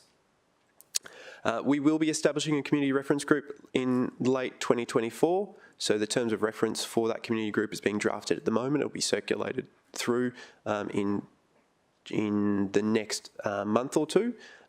We're looking at that being stood up towards Q3 of the calendar year, and then started into working with us on the project in late 2024. We've got a city website, a webpage which provides regular updates on the project, and we will be continuing our engagement process over the 2024-2025 period as a part of our social impact assessment. In addition to this, there's a long list of various stakeholders that we have been speaking to from industry and regulations, academia, that I can run through if people want to talk about it during questions. Delivery strategy and model. There is a significant contracting plan that's being put up to committee this month, which is the next item. But the very high level process through here is that we have spoken to over 20 different partners in the EPC, equipment manufacturers and investment and project development areas, all oversighted by an independent probity advisor from Charles Kendall, Australia. The project team working with procurement has developed a significant contracting plan for the first package of work. This was prioritised due to the length of the delivery of this being so much longer than the other packages inside the ARC precinct. And as I mentioned, we'll be calling for expressions of interest in June after the industry briefing, with the target of having a preferred contractor between June and September 25. Contract award, which is subject to financial investment decision, will be in mid-2026. Other significant contracting plans will be provided to committee across the 2025 period. Principles of ARC funding. So we're asking for one decision to be made at the moment, and this is really critical from the market engagement perspective as a part of the EOI period, or the interest from the market with regards to the expression of interest. The agenda item that we've put up this month is around principles of council ownership for the waste energy facility, or the first component of the ARC. We've got 3 broad options for the principles: majority or full ownership of the asset by council, minority ownership by council, or limited ownership by council. So effectively the bookends. Other facilities in Australia, so the 2 that are approaching commissioning at the moment in Western Australia, are merchant facilities, which are being completely developed by separate project development consortiums, is the bottom option. Out of the 3 options, the city officers are recommending option 1, so majority ownership by council. It provides us the greatest opportunity to control and manage the gate fees associated with the operation of the plant. It allows us the greater control over ensuring that the rates or the impact on rates is minimised. It also provides us the greatest control around the operation of it in the long term, and management of any increase in cost over time. Other major decisions which aren't being taken to this committee but we'll work through over the next year or so will be regards to the structure of the delivery entity, the selection of the preferred third-party funding mechanism, and that could be use of government funding through something like a bond program. It could be use of a third-party funding program as a part of the delivery consortium, or it could be a completely separate third-party funding process. gate fees associated for commercial and other LGAs, so other people that are utilising the site beyond the city, and the 370,000 tonne or so that we would have if we had it today in terms of the residual waste for the 2023 year. Commercial agreements with the operating partner and consortium, and the delivery approaches for the other facilities within ARC. So the three recommendations we have for this item, probably I'm going to focus your attention to item recommendation 2 and 3. It's endorse the intent to retain majority ownership of the waste energy facility, utilising external funding for any of the remaining funds. That process requires some other decisions, particularly around how much of the majority ownership that the city wishes to retain, and that's something that will be worked through. But the majority ownership as a principle is one that the city officers are recommending to committee and council. Secondly, notes the investigation, the progress on the investigations, and endorses the continuation of it towards final investment decision. That's my Thank you very much. So as alluded to before, I would really like to generate some discussion around this item. So I'm going to move a motion that we adjourn for a period of 5 minutes, returning at 10:36. Can I have a seconder? Thanks, Councillor Hummel. All those in favour? Anyone opposed? Great. We'll adjourn the meeting. Motion is carried.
Okay, live streaming's back on. For those playing along at home, we've just come back from an adjournment after a comprehensive presentation from City officers regarding 7.1, the Advanced Resource Recovery Centre project update.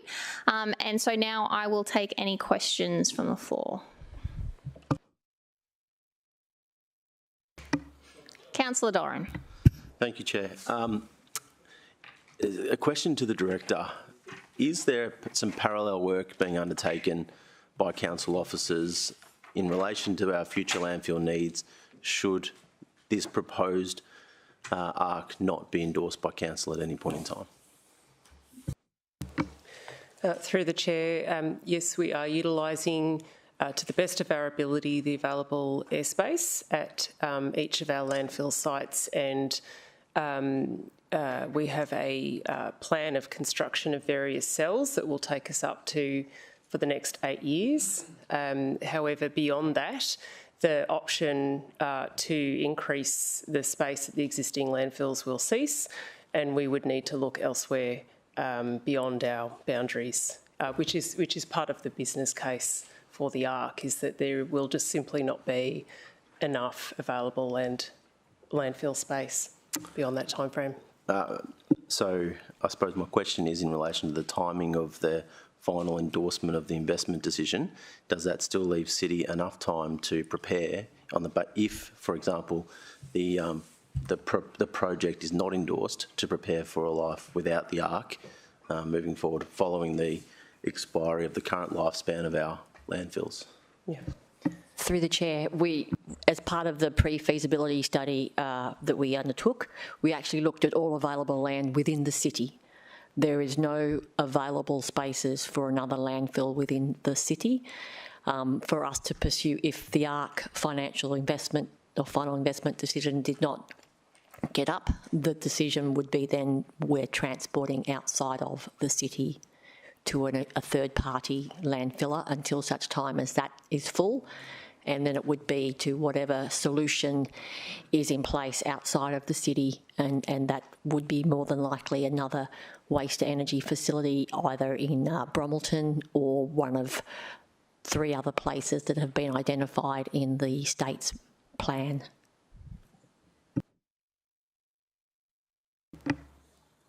Councillor Hamill. Through you, Madam Chair, just in regards to, we've done the work of analysing that if we kept, as we currently are, and ended up having to transport waste by truck to other landfills or to another facility, that we're estimating it's additional 1.8 billion on top of the 1.6 for ARC. Have we done the work of what the carbon footprint of that would also be, of the extended environmental footprint from that? We're currently going through a process of engaging a third-party consultant to do that task for us. Yeah. So I think, since, Madam Chair, maybe just to explain with that, where my head was, is that when it's been so clear through every city survey for so many years now that they want this organisation and therefore us to take practical measures to reduce our environmental footprint and our carbon footprint, when it's landfill is our biggest one, a big chunk of that is also transportation of that waste in and around the city. And I would think that in telling the full story, not just of the financial benefit, but of the dramatic environmental footprint increase we would have transporting it a long way outside the city, we need to know that information. The estimate at the moment is in the order of 200,000 tonne per annum. Now, that is a conservative low estimate. I expect that number to go up as we go through the final details. A component of this is also the hydrogen refuelling facility that we're putting in place, and that will allow us to look at some of our fleet vehicles. So we're targeting the main fleet vehicles that will be going by the facility, so bulk collection vehicles, or collection vehicles and bulk handling vehicles, but that could quite easily be rolled out further. Yep. Chair, my second question was in regards to, there's a little bit of commentary about it on page 51. In general, it's about the fact technology in this space is evolving rapidly. There is new technologies, new ideas coming out all the time. Like, it is a problem happening right around the world, and we're seeing governments pulling a lot of levers all around the world, and as the result of that, private enterprise coming up with a lot of different ideas and advancements in this space. How are we tackling that particular challenge of what is the right mix of technology to be looking at right now, and how do we ensure that we have capacity or ability to change technologies, or I guess tack on technology in the future when more efficient outcomes are found? So through the chair, the energy from waste guideline and policy from the Queensland State Government has specific requirements over technology readiness levels for different components within the plant. We have prepared a briefing note covering off what the project team, so the ARC project team, believes the recommended levels of TLR or technology readiness levels would be across different components within the facility, because we don't see a single number for everything. So broadly, 9 is it's been proven and used elsewhere for multiple years, and 1 is it's an idea, and it's the range between those. So, for example, we are going to allow a lower level of technology readiness for something like a hydrogen refueling facility, which isn't completely proven from it's been operating in Australia for multiple years. The first one was put in Monash about 14, 16 months ago. For something like the MRF, a fairly traditional, well-established facility, we'll be looking for a TLR 9, but with opportunities around any of the innovations that the industry is providing. So, we're going to be industry-led on those more BAU styles. For the waste-to-energy facility, there's very specific guidelines on what is able to be used in Queensland. In addition, the question over the funding and the access of any of the remaining funds required to develop the facility will have a major impact on what types of technologies the finances, the banks are willing to invest in. We are looking at carbon capture and storage or recovery as a part of the facility, which is probably more in a TRL 7 at the moment, but enabling that because we see that being progressed in Europe and in Japan at the moment, and we think by the time our project gets constructed and up, it will be TRL 9. Another part is that 3% residual that we have coming out of the back of the plant. There is processes happening in Europe at the moment to effectively turn that into a fully recoverable product. So we are open to those, to any innovations. The key constraint for me is the policy that we have in place that we must be working under, and also the requirements of any of the third-party funders or banks. They have a much lower tolerance for innovation than we might. The one thing through the chair is that, as Grant said, we will have components to be, I suppose, technology ready to be adaptable. So the carbon capture, the boilers will be built with that to be able to be done, even if it's not at TLR 9 now. So that's the idea. And if with staging and the size of the land parcels that we've got, we have the ability, as we want to put more stages on, to adjust when technology improves as well. Yes, Councillor Hummel. Third question, Chair, was just around the time frame. I think it's fair to say it's an aggressive time frame. It's a typical Kathy Baker time frame.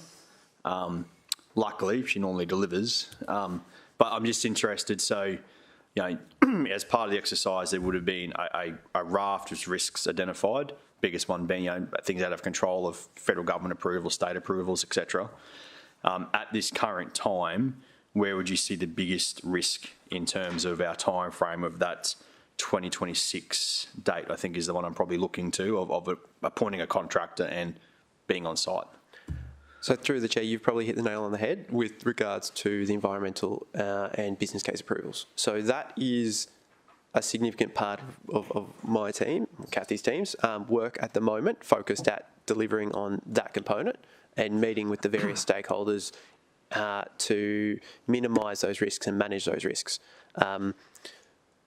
I think the bigger issue inside here, and it probably tags onto the 2031 item, is that some of the components in the program, and I know we're going to keep coming back to the waste to energy because it's the new, it's the shiny, it's the biggest. The market in Australia is fairly immature. So we're having to work with regulators, work with contractors about how to implement these in Queensland. This is probably one of 4 plants that'll be put, 3 to 4 plants that'll be established in South East Queensland. If you look at ComSec's waste strategy for the region, we're looking at being the first. We're the furthest ahead of the program. So really, just like Recycle Water 20 odd years ago, where we were the first council in Queensland to establish that and go through that process with the regulator, this is another one of those events. So I think discussion with regulators at all levels are probably our critical risk at the moment. Thank you for that insight. Chair, if I could continue to question 4. I remember in some previous conversations there was discussion about that one of the advantages of the site we're proposing to locate this is that in some other parts of the world I think they would effectively call it mining old landfills. Is that still something that we see as part of an opportunity with this project? Absolutely an opportunity. It's once again one of the benefits of being adjacent to the Stapleton landfill where we're proposing this. We'll need to work through a lot of regulatory issues. We'll need to work through health and safety, of course, but that is something that's still on the agenda. 2 more if I can, Chair. I'm interested, and you kind of helped me broaden this question just on one of your previous responses about the fact that the market for waste to energy plants in Australia, but also a lot of the other components we're looking at is quite immature. We are, as a country, a long way behind Europe. So have we done any work yet, or is there a piece of work to be done either by this team or possibly by Invest Gold Coast? There's a unique opportunity to be not just the first one to deliver this in Queensland, but to be the headquarters of where the companies in the supply chain that will back these plants up. These plants are happening other places in Australia, where most of them are happening. The ability for the industrial component next door isn't necessarily there. So how do we get that economic benefit of making Yatala and the Gold Coast, where the companies from around the world and then the subcontractors that back them up base themselves here, not just to service our plant, but to service Australia? Through the chair, so the Yatala Stapleton area, one of the major items or one of the major benefits of our project with the ARC is being an anchor tenant and a major investment in that area, really unlocking the industrial land that is available. There's been numerous studies recently about the kind of net need for land in that area, and we will be able to help with us delivering on it. Through the chair, we also are working with InvestGC, developing a prospectus that will be utilised fairly widely to encourage people to come here. We've already met with a number of different trade councils, Trade Council Queensland, just promoting the ARC and also the industrial area up in Yatala. So, yeah, both. We're working hand in hand with InvestGC to try and bring more here because of the ARC. Sure, I appreciate that little bit extra comment from Kathy, because it's, I guess the sell on this is, the ability to save our ratepayers money for decades to come versus other options. But when you can also sell the fact that there's an economic benefit of generating thousands of jobs, and then the benefit from that, it adds to the much bigger holistic picture. My final question is in regards to the majority ownership and I guess the crux of what your recommendation is today. So in the report, it mentions a percentage, which is just a percentage that makes us majority owner. But what level of analysis will go into looking at what the right percentage is for us in the first place? Is it just a case that we just want that 51%, like it's been publicly put out there? Like, do we just want that 1% above so the majority owner? Do we want 70% in the first place and then give ourselves the ability to possibly sell 10% off in a decade's time? Like, what level of analysis do we do around that, and when would we expect that to start to flow through in terms of forming up our final decision? So my team is currently working on that exact question, and that's why the recommendation doesn't include a specific number. We don't see a number at the moment that we're wedded to. the majority ownership as a principle is what we are seeking endorsement of, but that could be 51, that could be 100. There's a lot of work that needs still to be done to finalise where the city's preference is. I anticipate that work to be majoritarily wrapped up in the next 6 to 8 weeks, and we can provide some briefings in once that work is being put in place. The critical nature of this is also to let the market know, as a part of their EOI, any expectation for investment by the consortium or investment by third parties.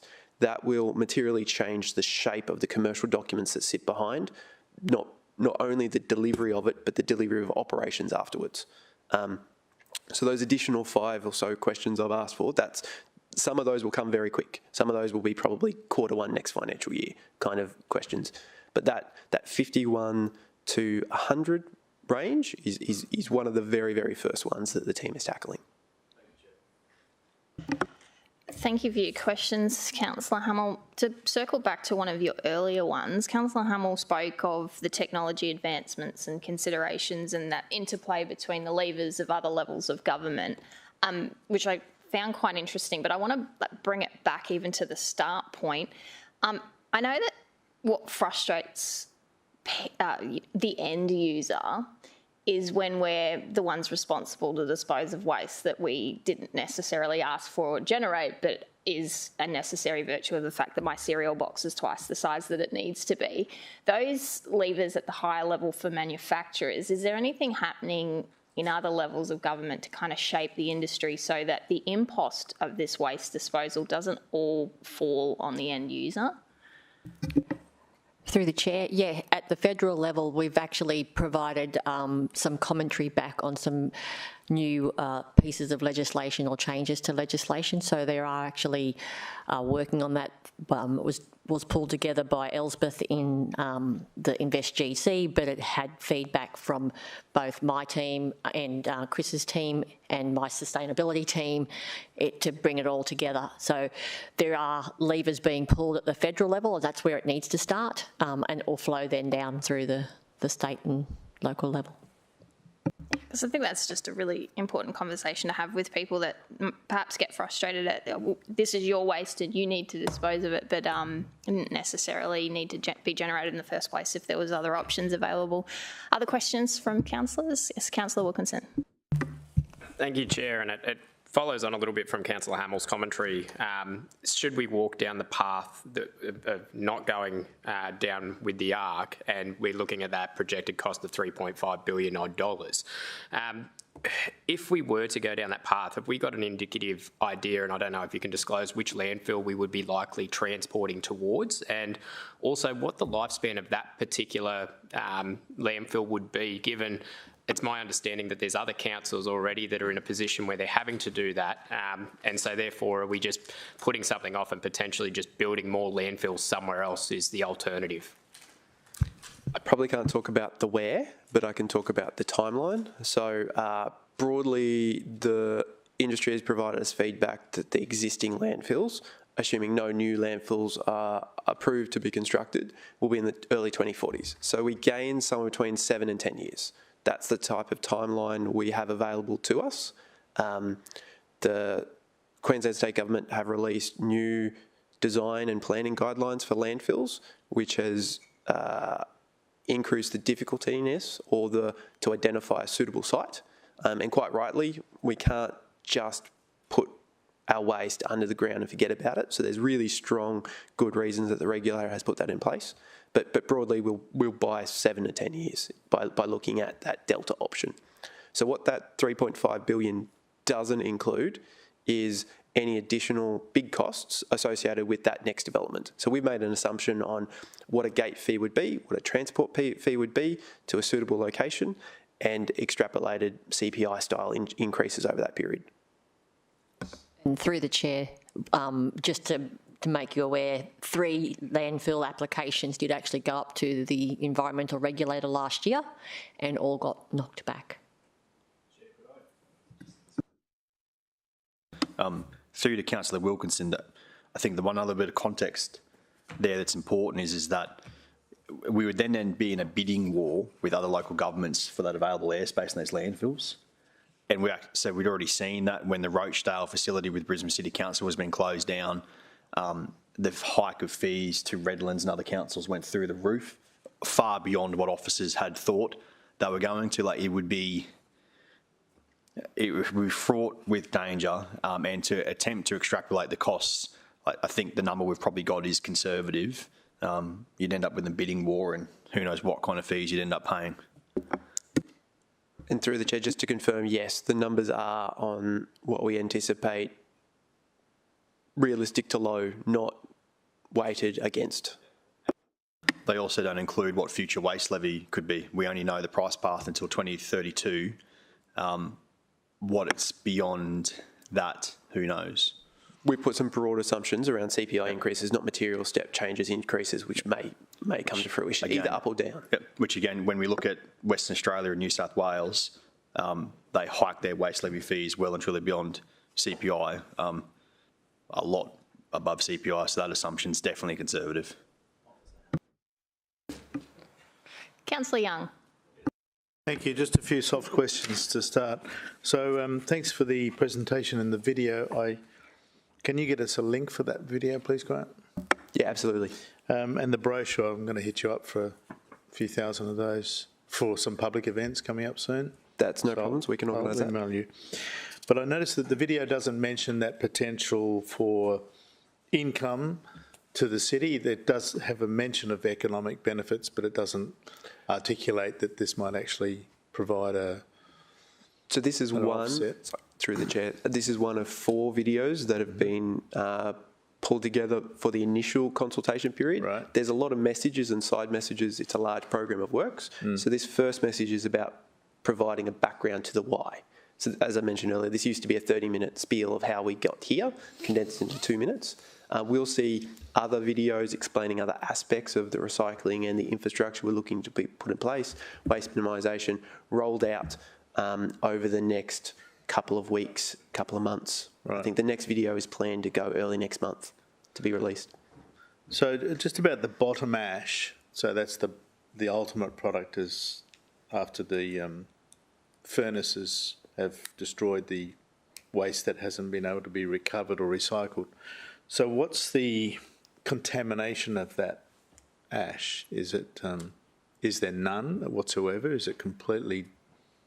So if we're thinking traditional thermal processes around a waste energy plant, we've got 2 main byproducts of that. So one is what's referred to as bottom ash. Bottom ash is processed typically and turned into beneficial reuse products such as road base. Now, there's rules inside where you can use it. We wouldn't want that to be put in a high groundwater area. When you look at other authorities, other regulations, both in Australia and overseas, there is allowances and considerations for the level of contamination within it. But the way we address those is by utilising them in environmentally appropriate manners. So it's once again, it's more around how that product is applied as opposed to a set contamination number in there. Western Australia has got some regulations in place for their bottom ash from the 2 plants being constructed over there. I was in discussions with other state regulators last week around how they're looking to do it, and we see a path. We see a path for 99+% recovery and reuse of that aggregate. And it is an aggregate. You know, one of the parts of this is we're manufacturing aggregate out of the back end of if we go a thermal traditional plant. So that style will provide outcomes around metals and the aggregate, which is a mix of, as you mentioned, non-burnables, glass, rock, anything else that ends up in there. Mm-hmm. So are we looking to involve our universities in particular in this future community engagement or the potential to research? Through the chair, we actually have a CRC grant currently with a consortium of universities, and it's around circular economy, and one of the projects that they will be working on for us is looking at a use for our air pollution control residue, which is one of the byproducts from this project. We see the education centre to be more aimed at, getting some training for higher level students to come through and understand the differences in circular economy and try and place them in places to learn things. So yeah, we're working with a number of different universities currently, and we see that will continue throughout the process. So for example, with that bottom ash, and there's provisions, there's recognition that there may be some contamination, but there's ways to effectively use it with appropriate controls. Yes, through the chair, there's a definite a couple of big players that are operating overseas, and they actually are setting up in Western Australia. They mine, for want of a better word, the metals that are in the bottom ash. It's quite a lucrative type of process. Then we also have the likes of concrete manufacturers who actually want the residual bottom ash because it's actually low carbon, so it actually meets their actual carbon outcomes that they're trying to achieve for their business. So we can actually see that most of the issues that have been historically thought from bottom ash won't be coming to fruition because the technology has moved on so well in terms of cleaning it up. Right, yeah, I was just looking at opportunities for research and engaging our universities to be in part of that and looking at future uses of that as in a beneficial way. I also think it's a pretty ambitious timeline, so you're suggesting there's going to be boots on the ground in 2 years from now. 27. So I think, sorry, through the chair, the financial or the final investment decision, so contract signing mid-26, mobilisation and getting the first stage would be bulk earthworks. I expect that summer we would start work. We'd have to talk about, depending on the wet weather forecast, and there's probably fine-tuning a bit, but late 26, early 27 would be my expectation. Yeah. I think that it would be good to have a discussion about some of this financial stuff in closed session, Chair, and I'll probably move to close when we've finished questions. But in the shorter term, we are aware that, and we are projecting that our charges applied to the ratepayers will continue to increase for waste management and recovery and so forth. So that's just an accepted part of where we are. And then at the same time, we're looking at an enormous investment in this plant or facility. And I want there to be a disconnect. I don't want people to think, oh yeah, we're having to pay more money because of this facility, and we've got to be really careful about how we engage with the community about that and communicate with the community about that, because I think I'm right that we've already got this pathway that's going to see an increase in our costs regardless, and then this actually might be a benefit which will offset some of that increase rather than this being the cause of those increases. Yeah, I agree with you, Councillor Young. They're really important that we get the distinction between the two. Are there any more questions? Because I'll try to stay in open as long. Yep, Councillor Fowler.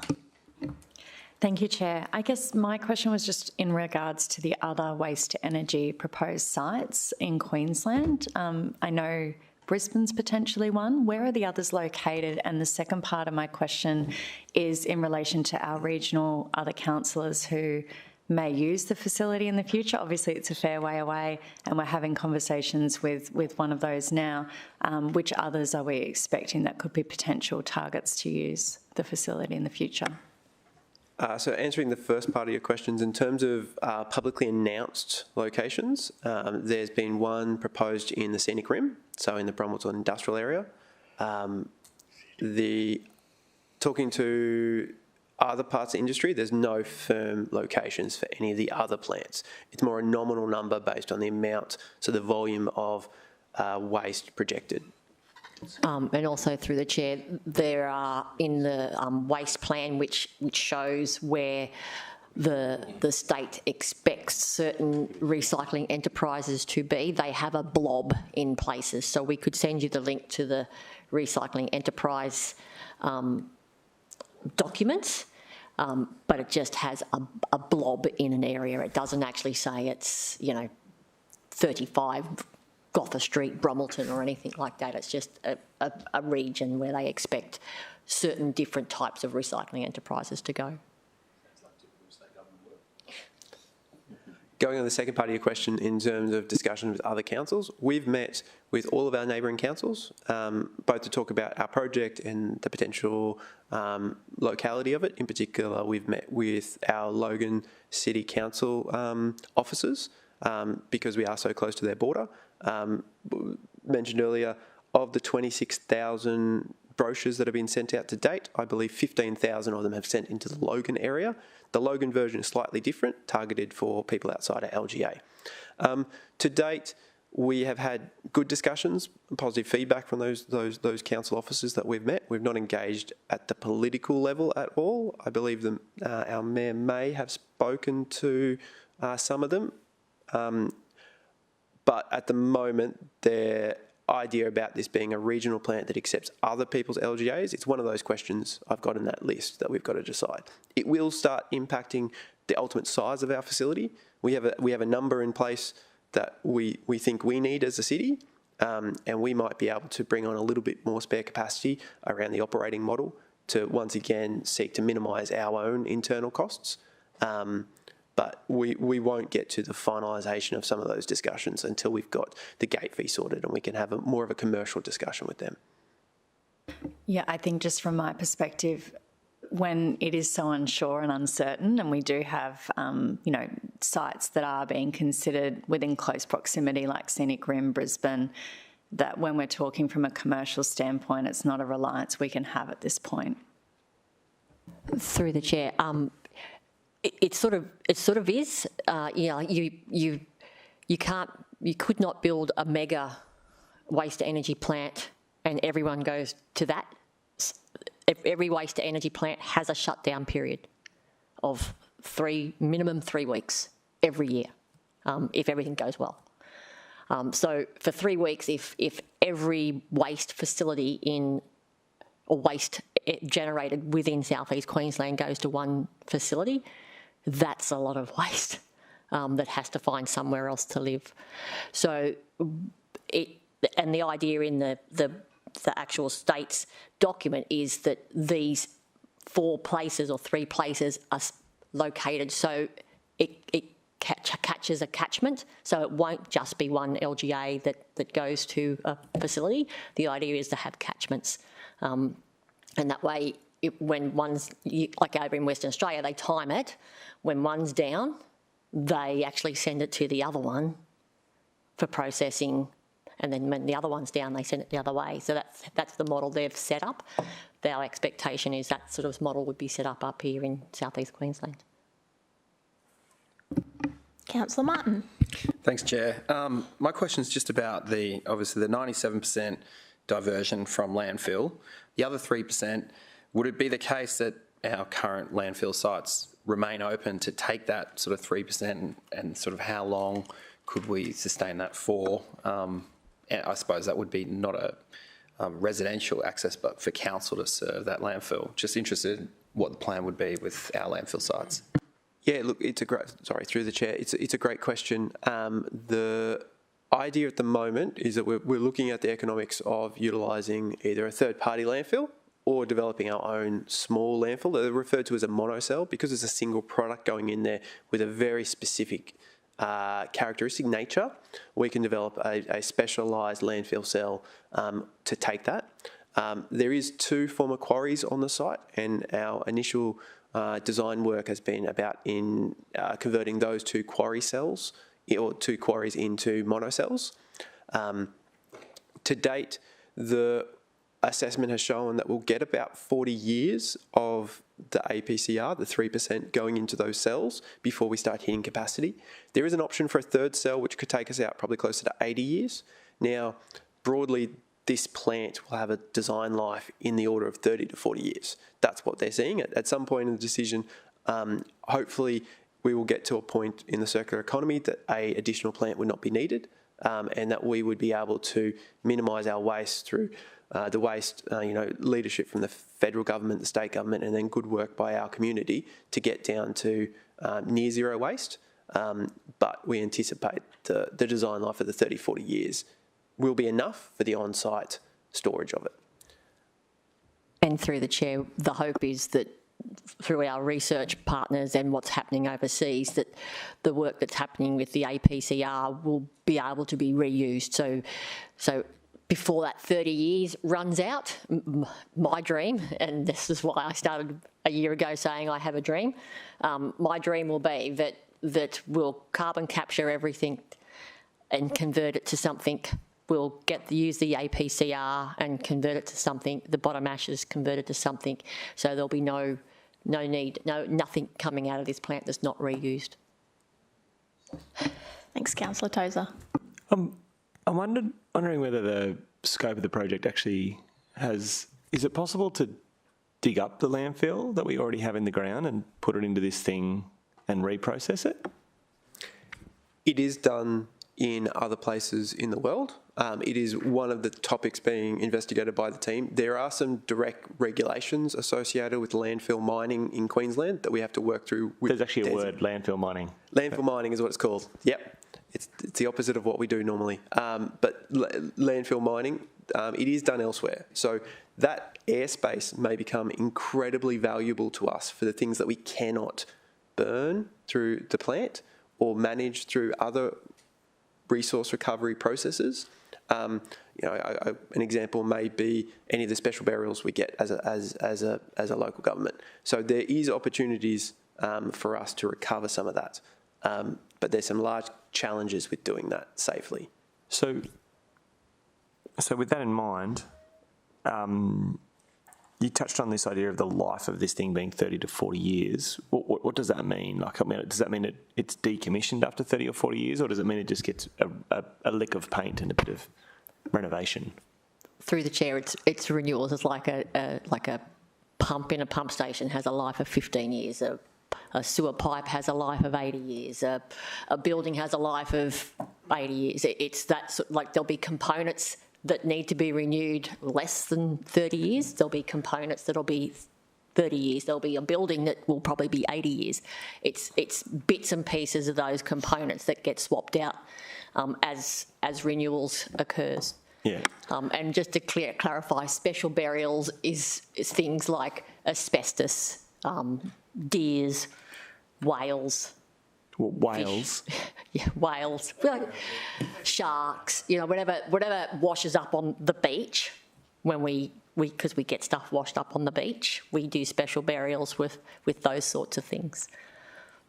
Through the chair, in addition, hazardous waste, there's some specific hazardous wastes that are not compatible for residual waste energies facilities. So there will be a need to manage that small volume, and landfill mining may be something that allows us to access some of that residual waste that we're landfilling until the facility is up and going.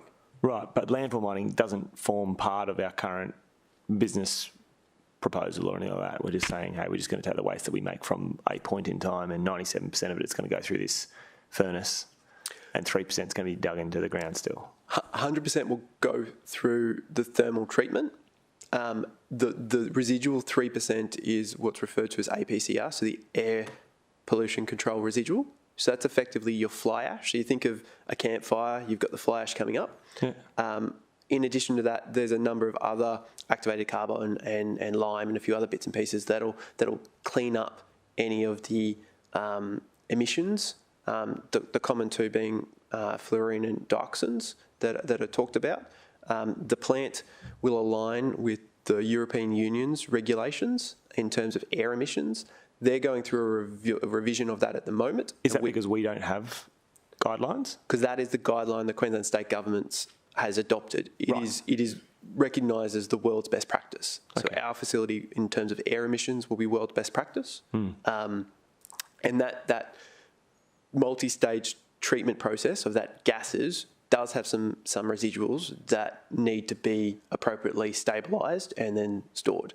As mentioned earlier, there's a facility in Victoria that is taken that 3% to 1%. So they've found a way of utilising about 2/3 of that residual. So going back to the previous question, that could give us well and truly over 100 years of airspace in those monocells, should we be able to go down that line. So we're investigating and we're open to all of those innovations. Because of the timeline of our project, we're still working on some of the things being talked about as TRL, so technology readiness level, say 7 or 8 today, will be 9 by the time we get around to our facility being up and going. So let me just understand that little snapshot.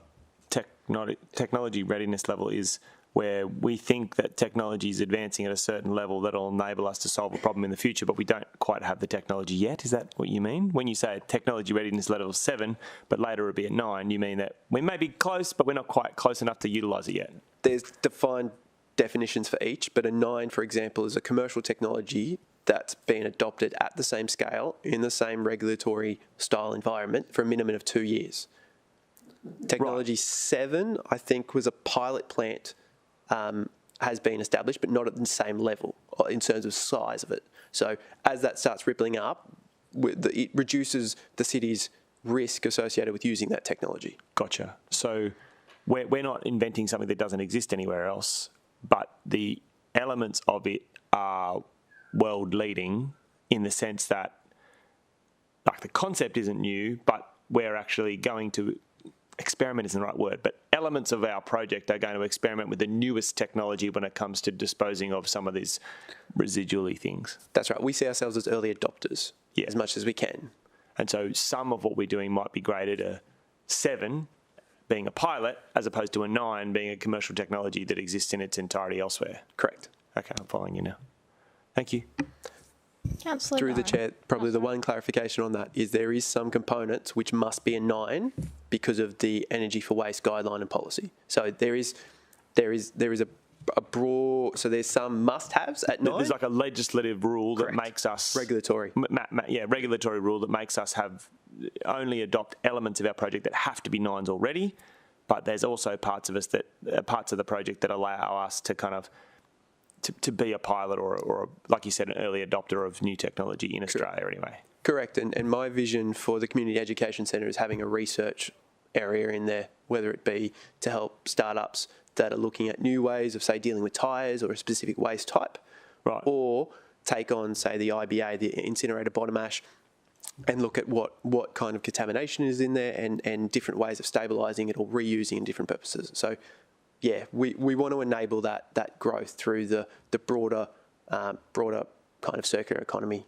I was going to use the term IBA, but I thought I'd better say bottom ash for everyone. Thanks. Councillor Doran. Thank you, Chair. Just to follow up on a query Councillor Fowler raised a little earlier, and you mentioned before there is a capacity component to the plan, and Kathy mentioned it too, where it does cap out in what we can take. Is there a balance between the need for customers at this plant and the capacity that the plant can take? And in the context of a business case, that revenue, I assume, would be valuable to the city?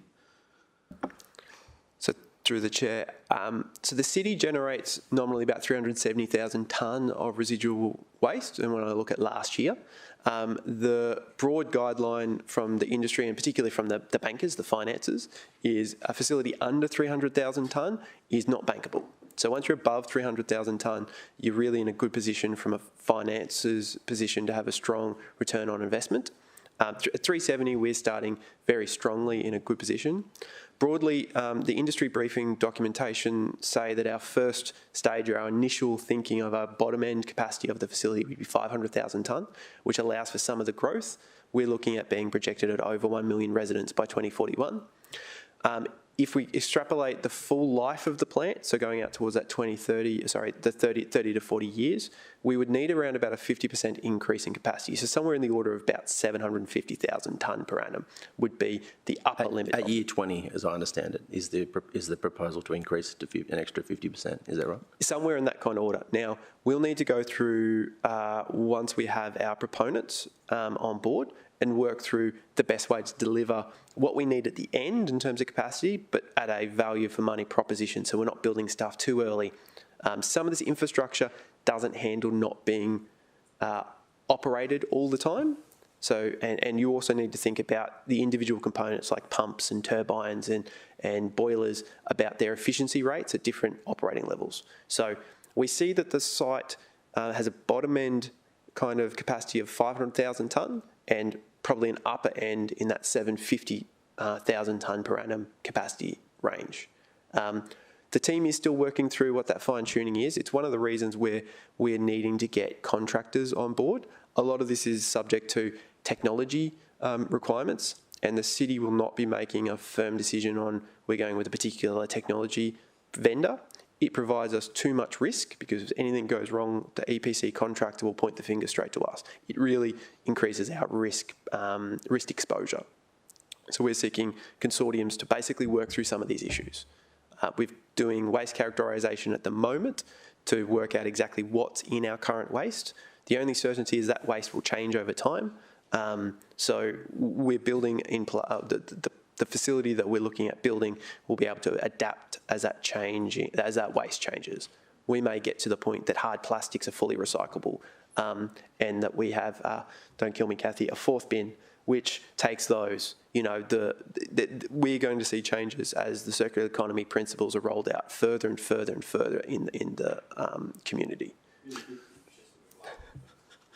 So just to clarify that I understood correctly there, so there's the potential for maybe just over 100 tonne of capacity for customers in the initial commencement of the ARC.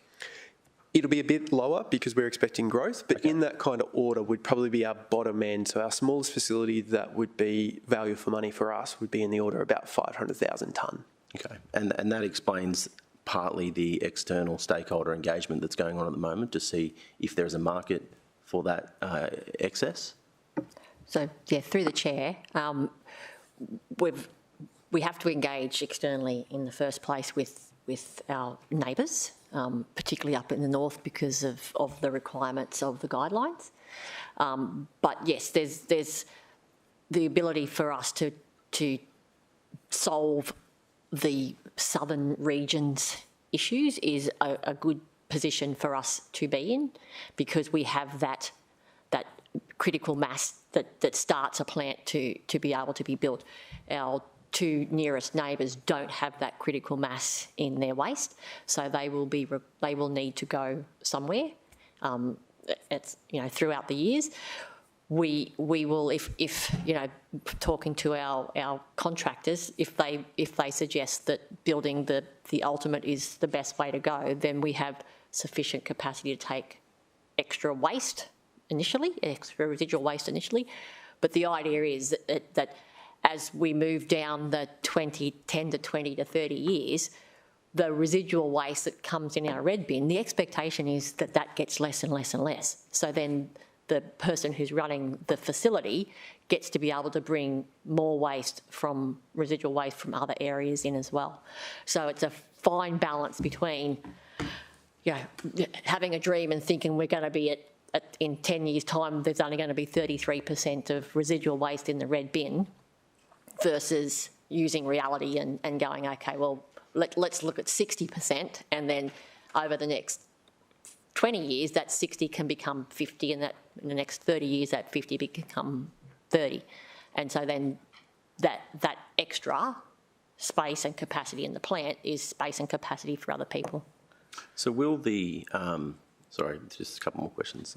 Will the final investment case come with a revenue component from that excess that we can that is anticipated?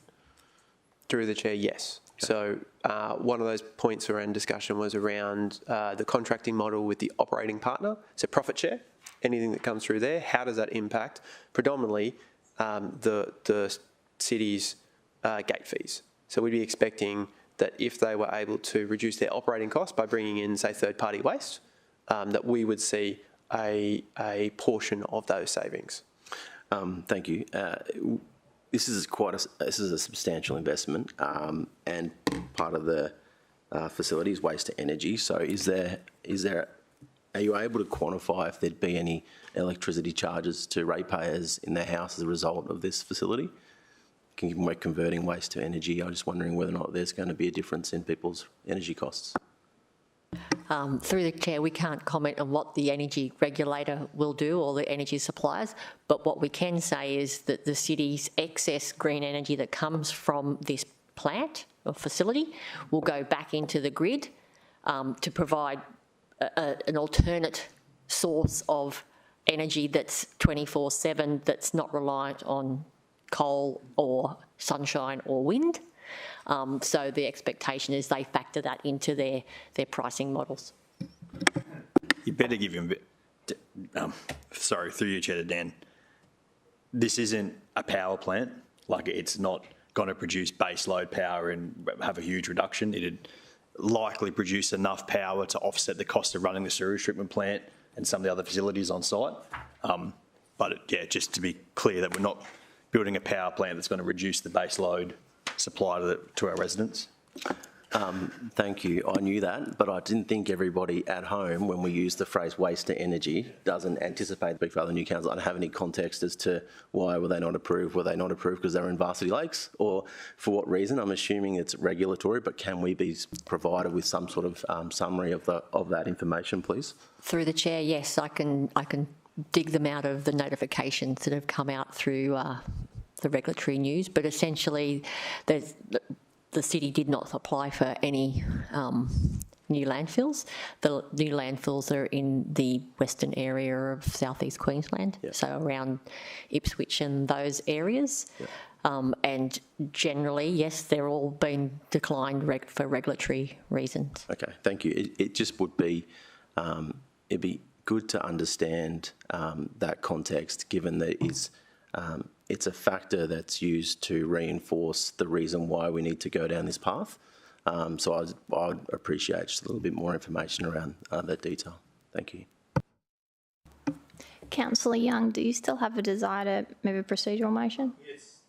Thanks, Chair. I think that's wise. There are certainly some questions I'd like to ask, and perhaps other councillors. So for the reason that it's a budgetary matter, I move that we go into closed session for discussion on the remainder of the item. Does Councillor Young have a seconder? Thank you, Councillor Wilkinson. I'll take the vote. All those in favour?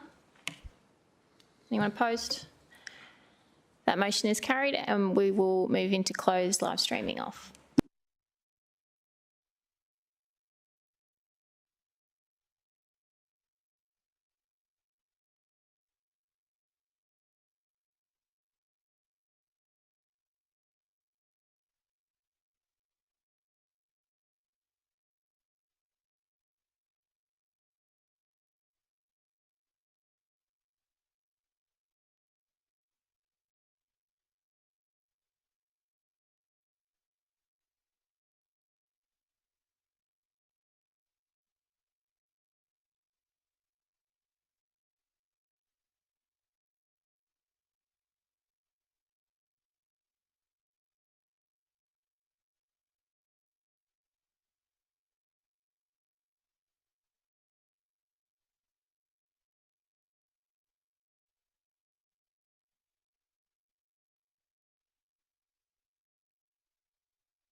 Streaming is back on. Open the gallery.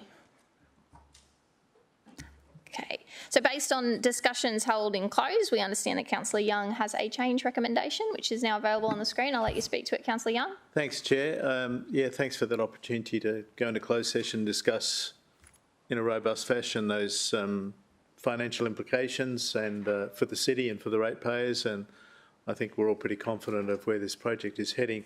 I'm seeking to introduce a number 4 here, which is that there'll be a report to us at the conclusion of the EOA process, which will occur later this year, or that'll be concluded this year.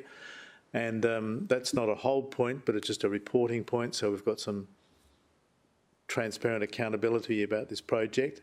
And I'm seeking to move it here rather than in relation to the contracting plan, because it relates to the project as a whole, not just the elements that will be dealt with in the contracting plan. So that's the motion before you, Chair.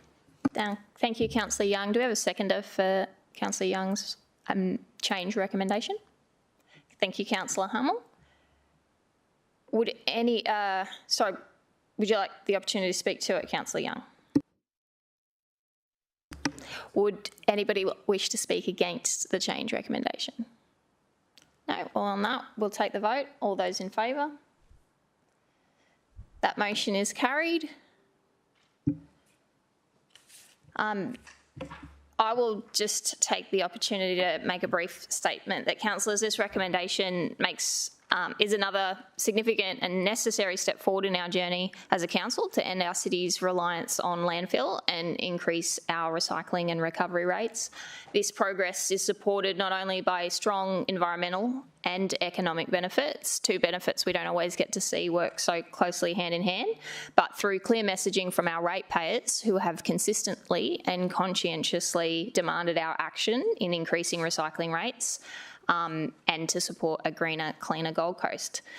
By maintaining our majority ownership of the ARC, we will ensure that the interests of Gold Coast ratepayers are maintained and improves the ability of the city to retain control of that facility when compared to a more commercially orientated project. It's a great outcome. Thanks. All right, moving on to item 7.2. This is a significant contracting plan for the Advanced Resource Recovery Centre. Is required that we move into close for this one. So do I have somebody that would like to, thank you, Councillor Taylor, somebody that would like to move a procedural motion? Before we bother, does anybody have any specific questions? We spent a long time in our previous closed session and I think we addressed most of them in there. So if there is no questions, I will just seek a mover for the recommendation. Thank you, Councillor Hummel. A seconder in Councillor Young. Do you wish to speak to it, Councillor Hummel? Only very much to back the comments you just made, Chair, in regards to the project. And for the project to move forward, this is the next step in that process of the significant contracting plan being in place. So happy to endorse this item and very happy to endorse your comments on the project overall. Thank you, Councillor Hummel. Does anyone wish to speak against? On that, we'll take the vote. All those in favour? That motion is carried. Okay, that brings us to the end of the agenda items. I do understand we have a point for general business, Councillor Young. I just wanted to ask a question. Thanks, Chair, for the reminder. So people have been corresponding with me in regard to the sewage spill at Yatala. Department of Environment, Science and Infrastructure, or whatever they call themselves, has issued a statement which asserts, and I think it's accurate, that Gold Coast Council pulled out of the Healthy Land and Waterways monitoring program in about 2020 and decided at that point to invest in its own monitoring program. And so I think there's an assumption amongst some in the community that because we were no longer part of the Healthy Land and Waterways program and we sought to have our own monitoring, we didn't give ourselves the best opportunity to be aware of that spill. And I just wanted to ask if the EGM might want to provide a response to that, please. Through the chair, if it's okay, I'll invite Kathy Baker, who has that historical knowledge, as well as looks after the water quality monitoring program. Through the Chair, you're correct, Councillor Young. We put an agenda item up to Council in 2020, putting options up around the Healthy Land and Water program. We as a city selected option 3, which was to pull out of the Healthy Land and Water program. However, we would supplement what their study was still doing, which was sampling every eight times a year in the estuarine areas across southeast Queensland and providing a report card. We would supplement that with a monitoring program in the catchments of our own like upstream of where the Healthy Land and Water catchments weren't being undertaken. We also decided that we would invest substantially in our own receiving environment monitoring program where our sewage treatment plants release to the environment. So we have a significant program there. And so, yes, we've pulled out. If we were still within that program, the city still receives a report card, a briefing every year in that program. The report card we get briefed on in about October, November. The report card gives an overall look at the information. We can still request the data to be provided. The data is, in the time that we were members of Healthy Land and Water, was not provided monthly, 3-monthly, what have you. It was always when you requested at the end of the year, and we were provided a report card. Councillor Young. If you don't mind. So what of the statement from Desi that the Gold Coast's own monitoring program does not include the Albert River, please? Through the Chair, yes, that's correct. We actually have tributaries coming into the Albert River, and we actually monitor upstream of the weir, but not downstream of the weir. So we monitor around the weir. Once that weir comes out, we'll monitor a bit further downstream from that weir as we monitor the effects of removing the weir. We're not monitoring in the Albert River itself, but in the tributaries too. In the tributaries that go to the Albert and upstream of the weir. Thank you very much, Chair. That satisfies your questioning, Councillor Young? Yeah, look, I don't have a particular problem with, well, of course I do have a problem with what has occurred, but I don't hold any particular party at fault, and I think that some people in the community are looking for that fault. And of course, what we want to do out of all of this exercise is make improvements so that should this sort of thing happen again, the sewage spill happen again, then we can detect it quickly. But I think some of the assumptions that are being made are incorrect, and so I'm happy to have that clarification made public. Thanks. Thank you. If there are no other general business items for the floor, that draws our meeting to a close. I'd like to thank Alex and Kathy and your team for the significant work undertaken to this point. As a new committee, we genuinely look forward to contributing to and continuing with the forward momentum of this incredibly exciting and critically necessary project. And finally, as a first-time chair, it would be remiss of me not to acknowledge the City Secretary who has gone above and beyond to make sure that I was prepared for today's meeting. So thank you very much. And with that, I'll close the meeting at 12:12.